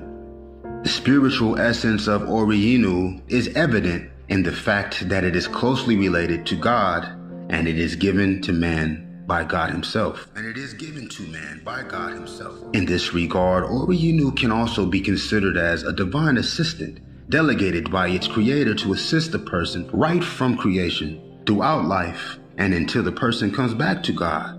Since it is spiritual in nature, it possesses the ability to know with deeper insight circumstances, situations, and events surrounding the life of its client. This is the reason why Ori Inu is expected to help one navigate the storms of life. Hence, the Yoruba will say, Ki ori ki, o siniloyo. May Ori go with you, and may Ori prosper you. May Ori go with you, and may Ori prosper you. Ori Inu is also expected to assist the individual to fulfill his or her destiny. Only if the person's Iwa or character, evil forces, vicissitude of life, other factors, and Earth's perverse/polluted nature allows so. And Earth's perverse or polluted nature allows so.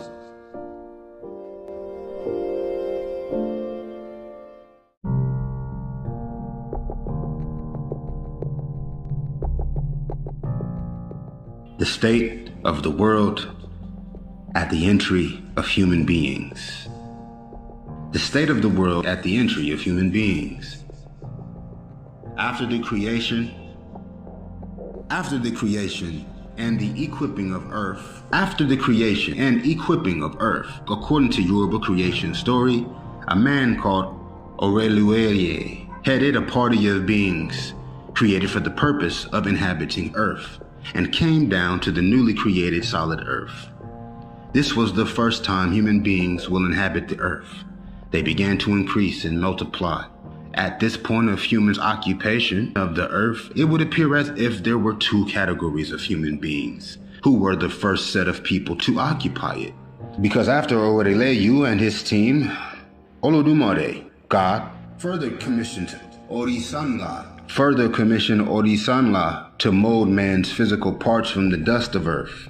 But it was Olodumare's prerogative, absolute concern to make the physical form of living being by putting in it the essence of being, or life. This account has it that at the beginning there was so much peace and joy.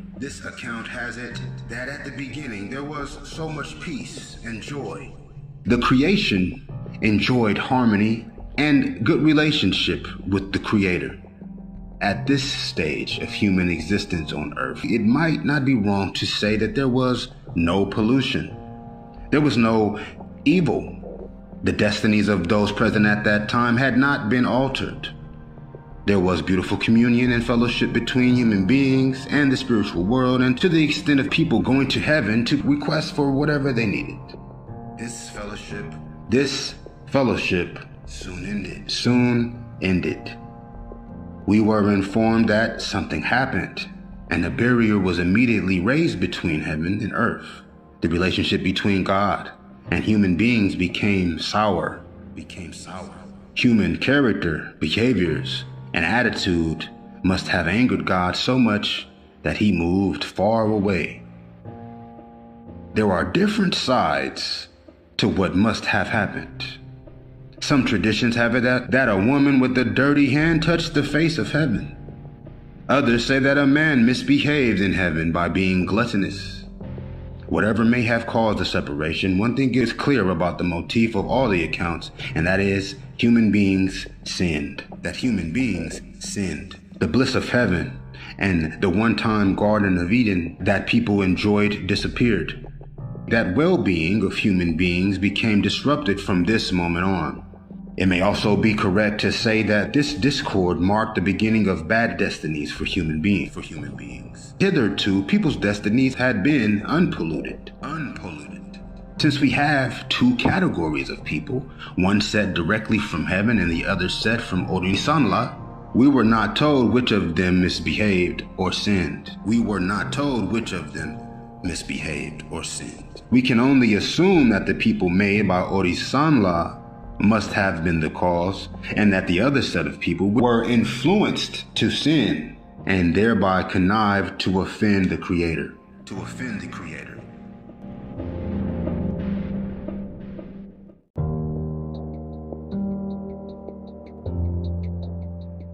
However, it is critical to note that at this point that both Oreluere, his team of human beings, molded by Orisanla, came to earth with good Ori, unpolluted Ori, unaltered destinies. This is because, contrary to the views of Ori Boruku, bad inner head, ill luck personality soul, and tragedy laden inner person, is also a result of one's lot from heaven. The Yoruba believe, as enumerated by Awolalu and Dopamu, that it is believed that basically all Ori is good and derived from the Supreme Being, but the condition of man in the world, how he spends his life in relation to his environment and his general conduct, can always make a change in the state of his Ori.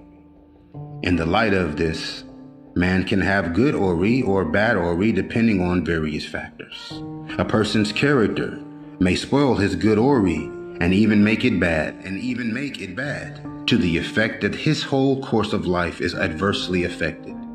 Sorcerers, riches, and evil men can make a man's good Ori to deteriorate.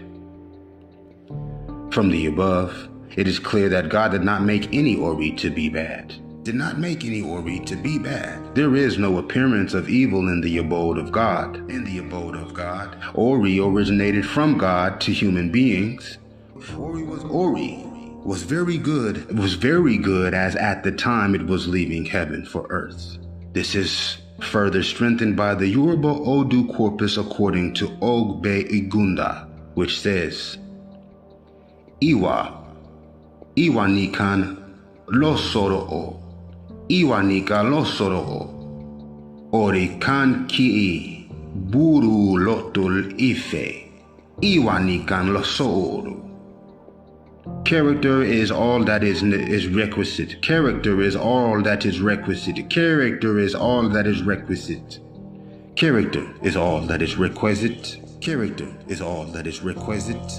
There is no destiny, Ori, to be called unhappy in Ife city. Character is all that is requisite. In addition, the Yoruba also have a saying.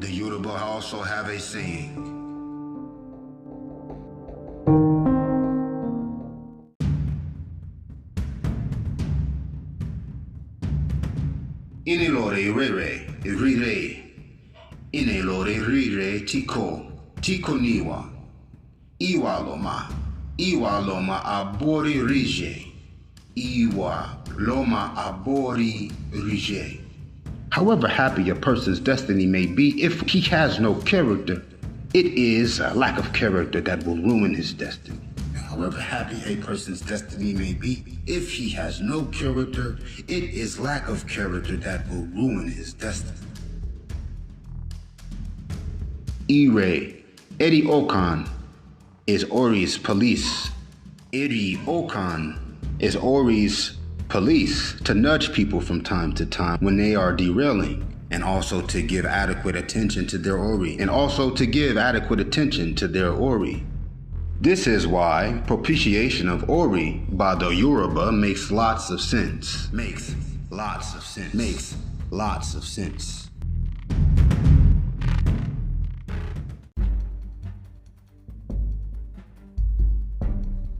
Conclusion. We have seen from the preceding sections that Ifa is the repository of Yoruba knowledge, reality of the universe, man, and all other beings are emanated and narrated in the Yoruba Ifa as secondary source of Yoruba knowledge. The Yoruba divination system enables diviners to invoke the word of God through the teachings of Orunmila, the Yoruba deity of wisdom, prophecy, and ethics, Eshu, who is in charge of spiritual justice, as well as the god directly in charge of transportation of Ebos, lends his authority, or Ashe, to the oracle for the purpose of clarifying the issues at hand and providing direction to those seeking guidance. Ifa divination rites provide an avenue of communication between the spiritual world and that of the living. Ifa as a repository of knowledge gives an understanding of secrets of invisible spiritual forces is possible only through direct interaction with them. That is why in religious magic Yoruba tradition, one of the major roles has a discipline named Ifa-iya that is intended to establish connection with the spiritual forces that have their own self-consciousnesses. Discipline Ifa-iya contains Ogbon Inu, the aggravated intuition, foreseeing the future, Alala, the aggravated intuition, Misutole, and foreseeing the future, Allah, communication with Orisha through dreams, Igungun, obsession by the spirit of ancestors and Orisha, Gun, obsession by Orisha, Erunmole. Yoruba names obsession by the word Ini, which means I. That refers that it is unification with the transcendental spiritual forces which are outside of human consciousness. The Yoruba religion, IFA, learns the followers first of all they should pay attention to Igoke, or to spiritual growth, and if the follower will succeed in it, money, health, success will come as necessary component for a proper life. For IFA followers, it is important to be able to make the decision according to Iri Okan, or clear understanding, the ability to distinguish a correct act from wrong. The literal translation of a word Iri Okan is filling of heart. Ifa, also known as Orimila or Orunla, is the name of the god of knowledge and wisdom. Ifa is used to refer to the divination process related to the god of wisdom and knowledge, or knowledge and wisdom. There is a body of knowledge also called Ifa literary corpus. There is a body of knowledge also called Ifa. This body of knowledge is the sacred text of Yoruba religion and all its denominations in Africa and diaspora. There are some special Ifa poems that function as incantations of powerful words. When uttered, believers think that the words can reveal truth, in the sense that whatever they state will happen. These Ifa incantations are used mainly for medicinal purposes. But for the purpose of this write-up, our aim is to consider the epistemological connections of Ifa, especially as a repository of knowledge. The epistemological connections of Ifa as a repository of knowledge.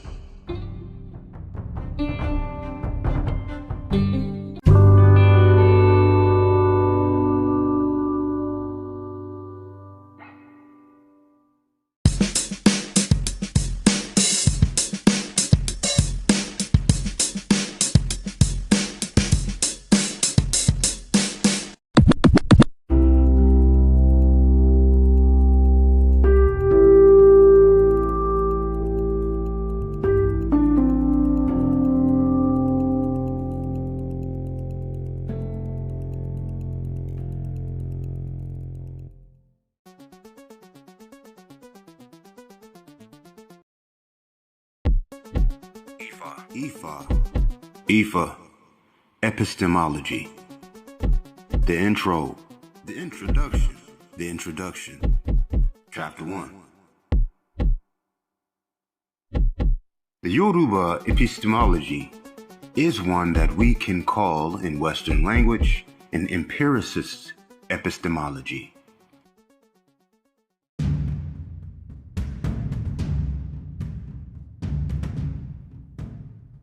The Yoruba epistemology is one that we can call in Western language an empiricist epistemology. This means that knowledge for the Yoruba is derived from senses. This belongs to that of sight, touch, taste, smell, and hearing.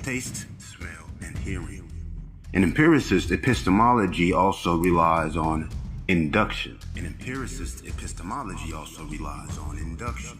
This moves from past observation to predictions of future observations based on the past. If we agree that this empirical position is a reality of Yoruba epistemology, are we directly saying that Yoruba worldview is monistic in nature? Absolutely no. This is because the Yoruba worldview does not depart from African worldview in nature, according to C.S. Momo in Azinabor 2002. African way of conceiving reality is holistic and multiple in nature, as against that of the West, which is monistic and individualistic in nature. It is more holism rather than atomism, more of synthesis rather than analysis. Hence, in our attempt to evaluate the Yoruba epistemology from the Afro-centric perspective, this chapter shall carry out the analysis of the important terms of the Yorubas, Yoruba views of the world, the Afro-centric notion, and the general terms about epistemology.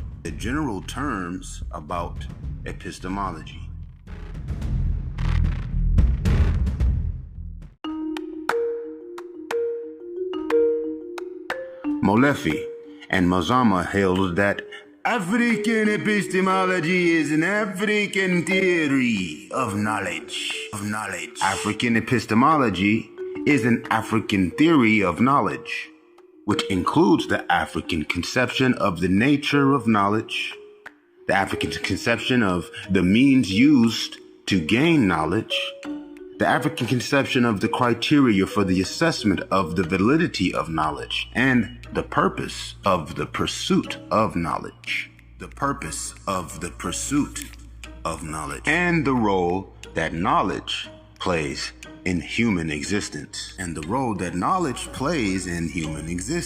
The adjective African applied to a people implies that that people, given the specificity of their location in the world and their experience in human history, have as African people a specific way of understanding and explaining the world and the complexity of the human condition.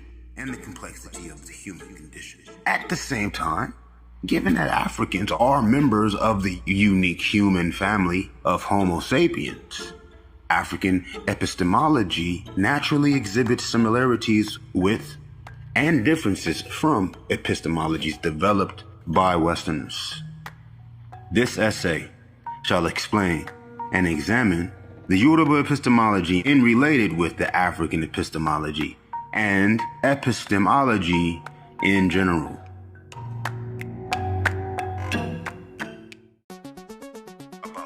About the Yorubas. Yoruba culture is not static. At the same time, every generation tries to preserve aspects of the indigenous tradition.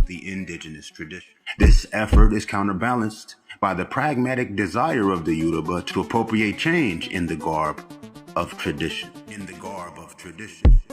The dialectical relationship between the unchanging aspects of Yoruba culture and the dynamics of change are fueled by two sources of human interaction. The first source of change pertains to the new conflicts in human interaction that cannot be explained by Yoruba tradition. The second is the permanent effect of contact with Islam and the West, expressed in such institutions as law, marriage, religion, education, and public health services. The family is the most sacred and significant institution of the Yoruba, who are child-centered, ruled by the elderly, controlled by adults. The family is the most sacred and significant institution to the Yoruba. The family is an effective unit of political control, religious affiliation, resource allocation, and assurance of safety. It is also the most effective agent of socialization. The family teaches the first lesson in discipline, personal gratitude, and affection. It is the family that teaches the first lessons in discipline, personal gratitude, and affection. The family is where young people are exposed to their first preferences and prejudices. In the family, the lessons in honor and shame are learned, just as are the first lessons in dissembling to avoid the truth that may injure the well-being of the community. In the family, the lessons in honor and shame are learned. More poignantly, it is in and through the copious lessons in the religious symbolism learned in the family that one comes to understand the cyclical and connected way of life in the here and now, the future, and the hereafter. Many Yoruba proverbs reiterate the view that the passed on gave birth to the living, and the living ought to give birth to and nurture the children who represent the future. Yoruba conception of the world. Yoruba conception of the world. Olugbele O held that the Yoruba worldview is centered around a continuous battle between forces of good and evil. The Yoruba worldview emanated from Ifa oracle, the Yoruba system of divination. Ifa is the encyclopedia of the Yoruba knowledge. According Sophie Oluwole, Ifa is the repository of Yoruba knowledge. Reality of the universe, man and all other beings are emanated and narrated in the Yoruba Ifa as the secondary source of Yoruba knowledge. The Yoruba divination system enabled diviners to invoke the word of God through the teachings of Orunmila, the Yoruba deity of wisdom, prophecy, and ethics. Eshu, who is in charge of spiritual justice, as well as the god directly in charge of transportation of ebos, lends his authority, or ashe, to the oracle for the purpose of clarifying the issues at hand and provided direction to those seeking guidance.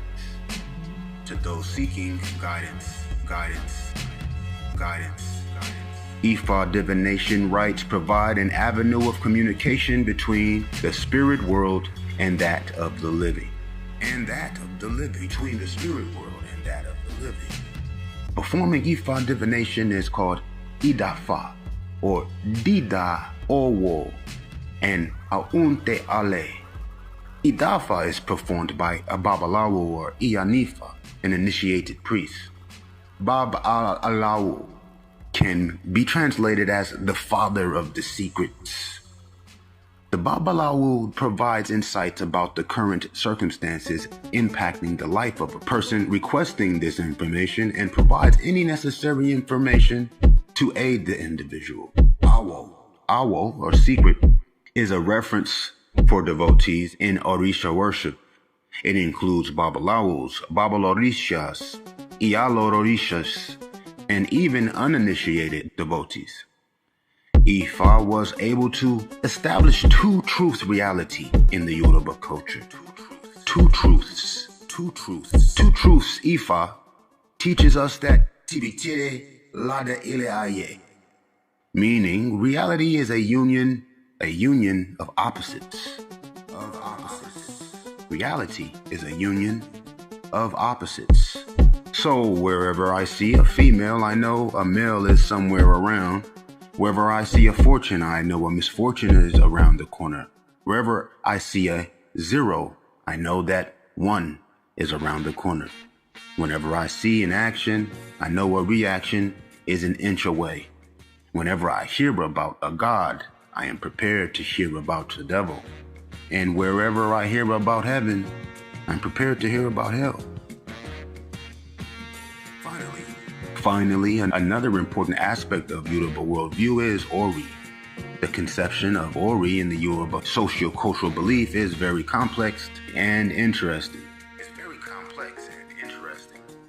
According to Adeyemebe, Ori is a metaphysical concept important to Yoruba spirituality and way of life.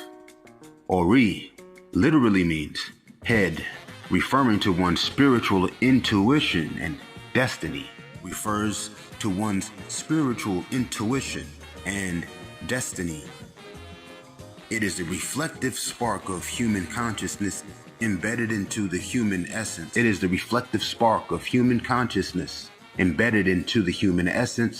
And therefore is often personified as an Orisha in its own right. In Yoruba tradition, it is believed that human beings are able to heal themselves, both spiritually and physically, by working with the Orishas to achieve a balanced character, or Iwa Pele. When one has a balanced character, one obtains in alignment with one's ori or divine self. One's ori or divine self.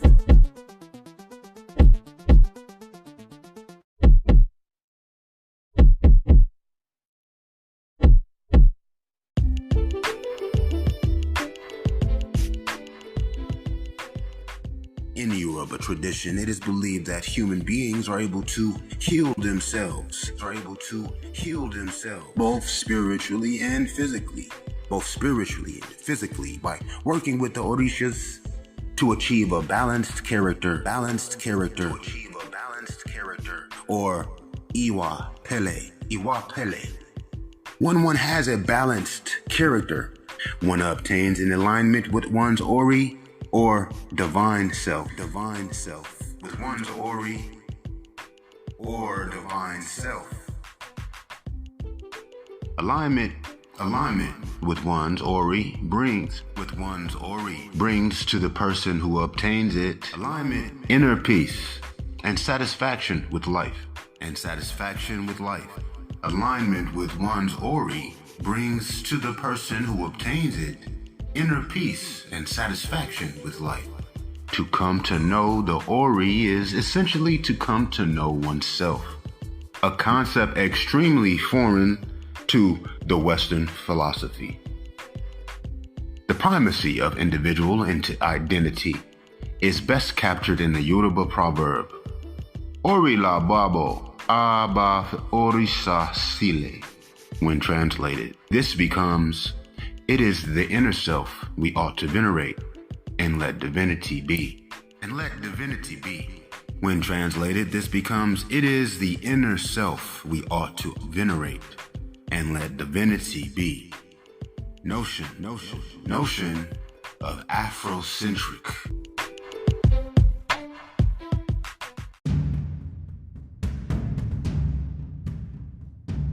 Notion of AFRO-CENTRIC.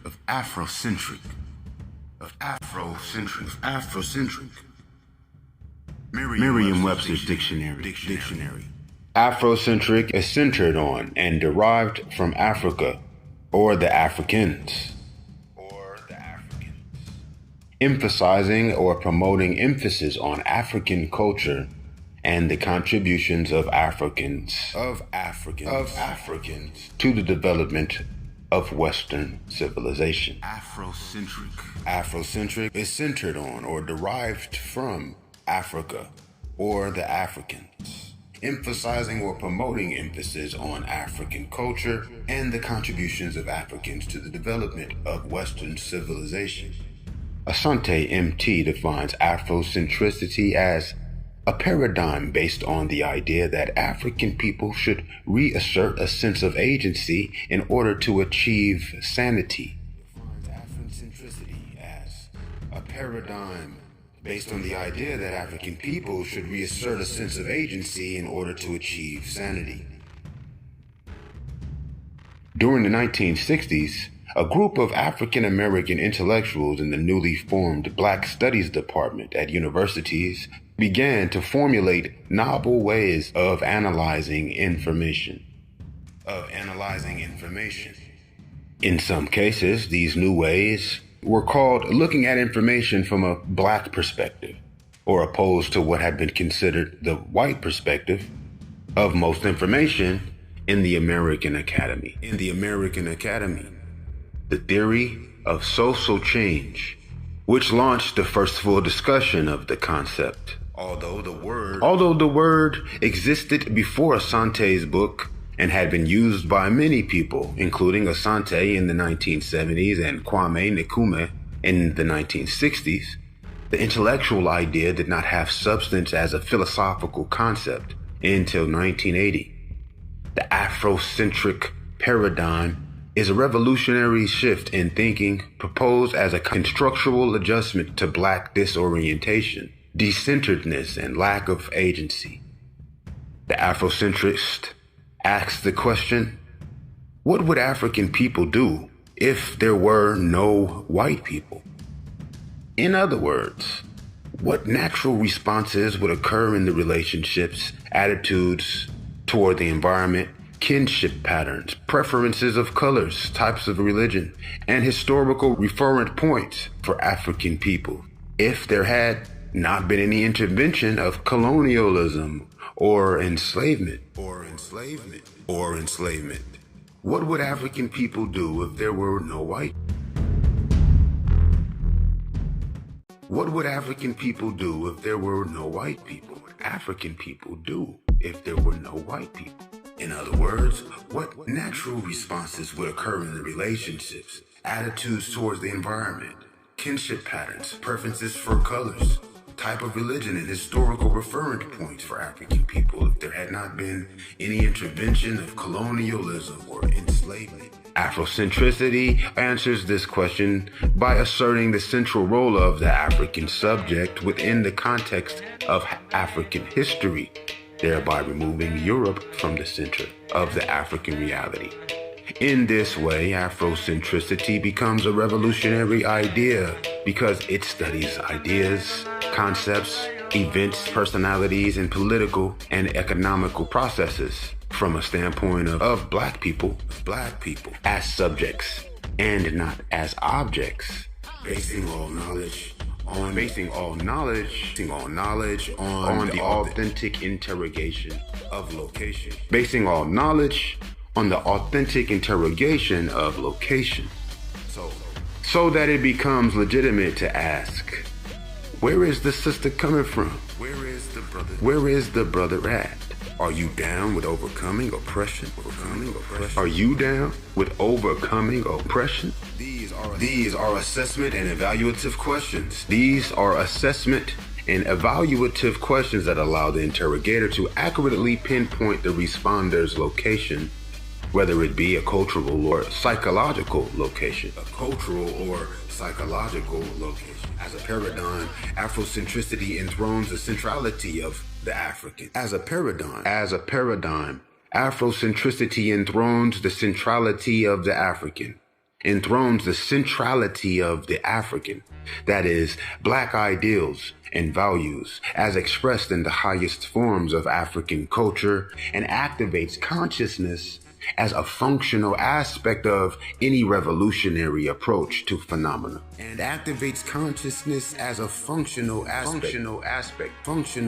The cognitive and structural aspects of any paradigm are incomplete without the functional aspect.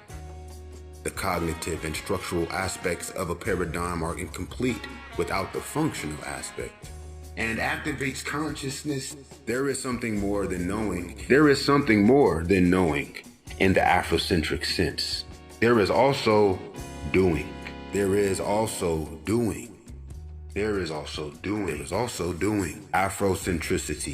Afrocentricity holds that all definitions are autobiographical.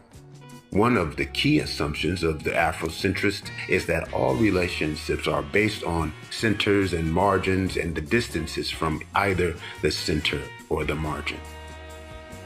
When black people view themselves as centered and central in their own history, then they see themselves as agents, actors, and participants rather than as marginals on the periphery of political or economic experience. Using this paradigm, human beings have discovered that all phenomena are expressed in the fundamental categories of space and time.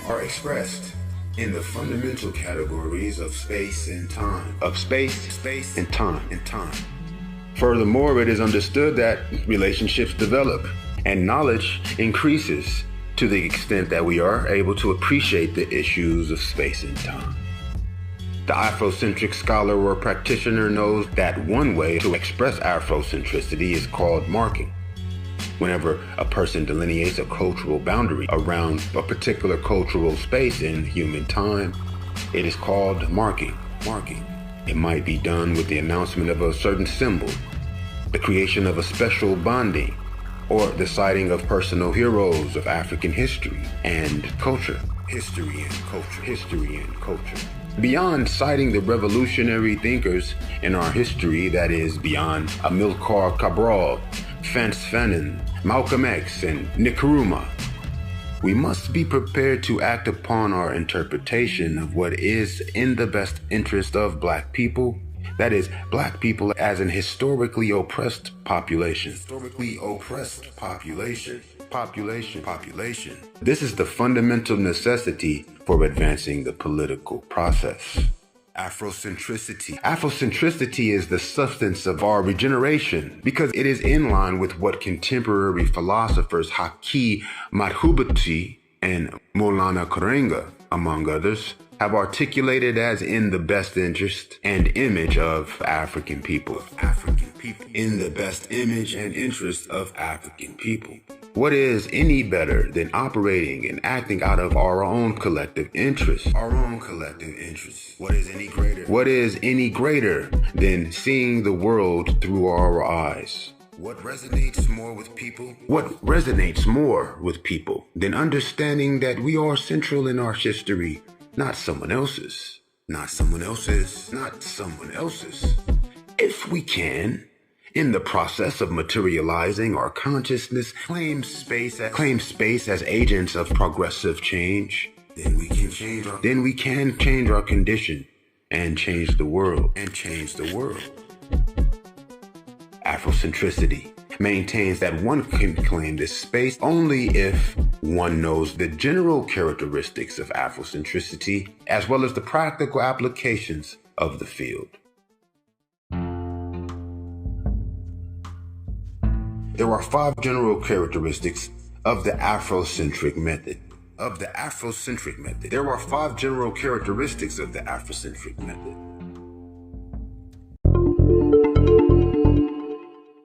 The Afrocentric method considers that no phenomenon can be apprehended adequately without locating it first.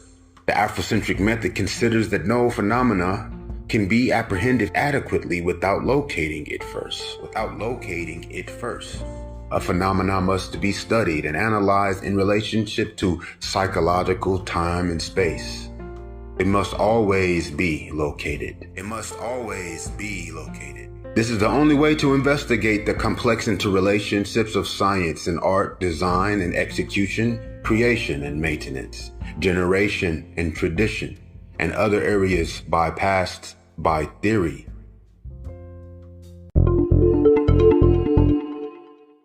The Afrocentric method considers phenomena to be diverse, dynamic, and in motion, and therefore is necessary for a person to accurately note and record the location of phenomena even in the midst of fluctuations.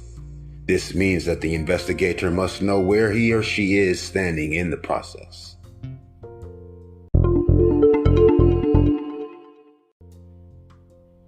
The Afrocentric method is a form of cultural criticism and examines etymological uses of words and terms in order to know the source of an author's location. This allows us to intersect ideas with actions and action with ideas on the basis of what is pejorative and ineffective, and what is creative and transformative at the political and economic levels.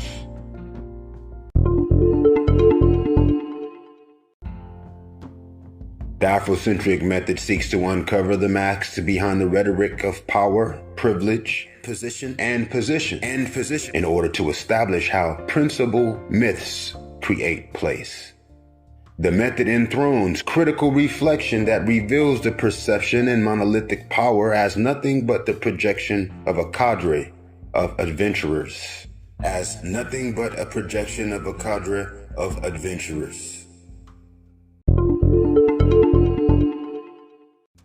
The Afrocentric method locates the imaginative structure of a system of economics, bureau of politics, policy of government, expression of cultural form in the attitude, direction, and language of the phenomena, be it text, institution, personality, interaction, or event. The Afrocentric method locates the imaginative structure of a system of economics, bureau of politics, policy of government, expression of cultural form in the attitude, direction, and language of the phenomena, be it text, institution, personality, interaction, or event.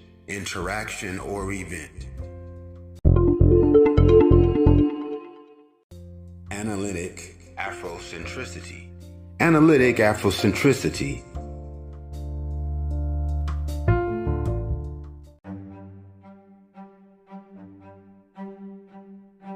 Analytic Afrocentricity.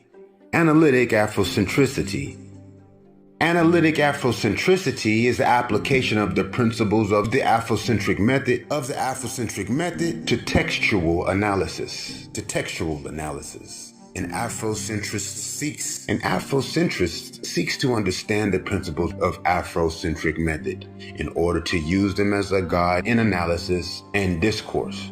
It goes without saying that the Afrocentrist cannot function properly as a scientist or humanist if he or she does not adequately locate the phenomenon in time and space. Time means that chronology is as important in some situations as location. This means that chronology is as important in some situations as location. The two aspects of analysis are central in any proper understanding of society, history, or personality. The two aspects of analysis are central to any proper understanding of society, history, or personality. Inasmuch as phenomena are active, dynamic, and diverse in our society, the Afrocentric method requires the scientist to focus on accurate notations and recording of space and time. In fact, the best way to apprehend location of a text is to determine where the researcher is located in time and space first. Once you know the location and time of the researcher or author, it is fairly easy to establish the parameters for the phenomena itself. The value of etymology, that is, the origin of terms and words, is in the proper identification and location of concepts. The value of etymology, that is, the origin of terms and words, is in the proper identification and the location of concepts. The Afrocentrist seeks to demonstrate clarity by exposing dislocations, disorientations, and decenteredness. One of the simplest ways of assessing textual clarity is through etymology. Myths tie all relationships together, whether personal or conceptual. It is the Afrocentrist's task to determine what extent the myths of society are represented as being central to or marginal to society. This means that any textual analysis must involve the concrete realities of lived experiences, thus making historical experiences a key element in analytical Afrocentricity.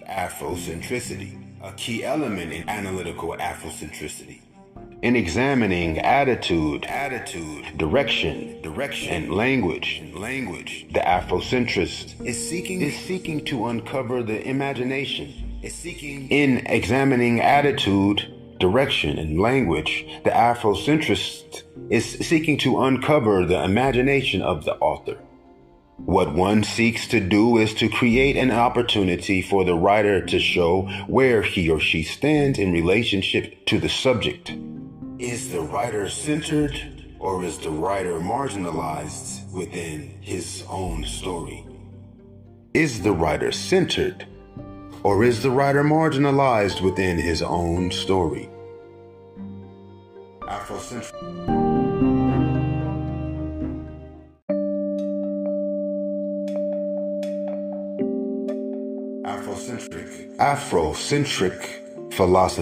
Afrocentric philosophy. The philosophy of Afrocentricity, as expounded by Molefe Kete Asante and Ama Mazama, central figures in the Temple School, is a way of answering all cultural, economic, political, and social questions related to African people from a centered position. There are other Afrocentric ideas as well, but these are the ones propounded in texts by Professor Asante Mazama and the late C. Tiseleone Kito. Indeed, Afrocentricity cannot be reconciled to any hegemonic or idealistic philosophy. It is opposed to radical individualism, Afrocentric individualism as expressed in the postmodern school. It is opposed to radical individualism as expressed in the postmodern school. But it is also opposed to spookism, confusion, and superstition. As examples of the differences between the methods of Afrocentricity and postmodernism, consider the following question. Why have Africans been shut out of global development? Why have Africans been shut out of global development? The postmodernists would begin by saying that there is no such thing as Africans because there are many different types of Africans and all Africans are not equal. The postmodernists would go on to say that if there were Africans and if conditions were as described by the queerists, then the answer would be that Africans had not fully developed their own capacities in relationship to the global economy, and therefore they are outside of the normal development patterns of the world economy. On the other hand, the Afrocentrist does not question the fact that there is a collective sense of Africanity revealed in the common experiences of the African world. The Afrocentrist would look to the question of location, control of hegemonic global economy, marginalization, and power positions as keys to understanding the underdevelopment of African people. On the other hand, the Afrocentrist does not question the fact that there is a collective sense of Africanity revealed in the common experiences of the African world. The Afrocentrist would look to the question of location, control of hegemonic global economy, marginalization, and power positions as keys to understand the underdevelopment of African people. Conclusion.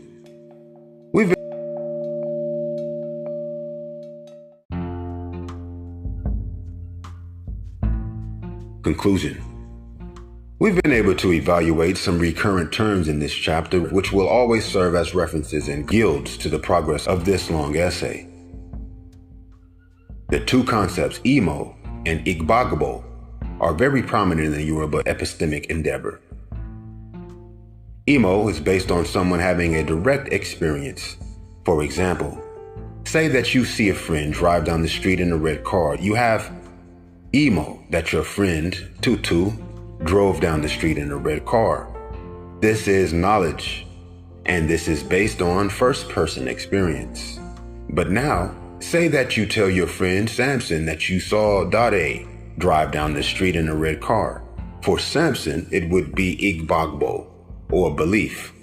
This is second-hand knowledge. All Samson knows is what he heard you say. And this is not first-person experience. This is not knowledge. Igbagbo is based on second-hand knowledge. This means that you have no experience about what is being talked about, but it is something that is told to you. Now, since they tell you, and you do not have knowledge on it, you only have Igbagbo. You take it that you have knowledge, but it is a belief so long as you do not have first-hand experience on it in the Yoruba epistemological outlook. In the Yoruba system of thoughts, what one views with one's own eyes and experiences at first-hand, Imo, are judged as reliable ways of knowing the truth, provided there is conscious comprehension of what one is perceiving. Only propositions describing such experiences are regarded as true, or ooto. Less reliable is information received via books, other people, the media, and the oral tradition. Less reliable is information received via books, other people, the media, and the oral tradition. If such comparative second-hand information, or Igbagbo, can be experimentally tested and accurately verified, it has the potential to become Imo. If verification cannot be attested, discussion, analysis, and good judgment are essential tools for distinguishing the more reliable information from the less reliable. Though the argument of Afrocentric philosophers are the same on African epistemology, but the system of thinking are not the same. The above system of thinking was said about the Yorubas of West Africa. This system of thought will be more examined in the next chapter.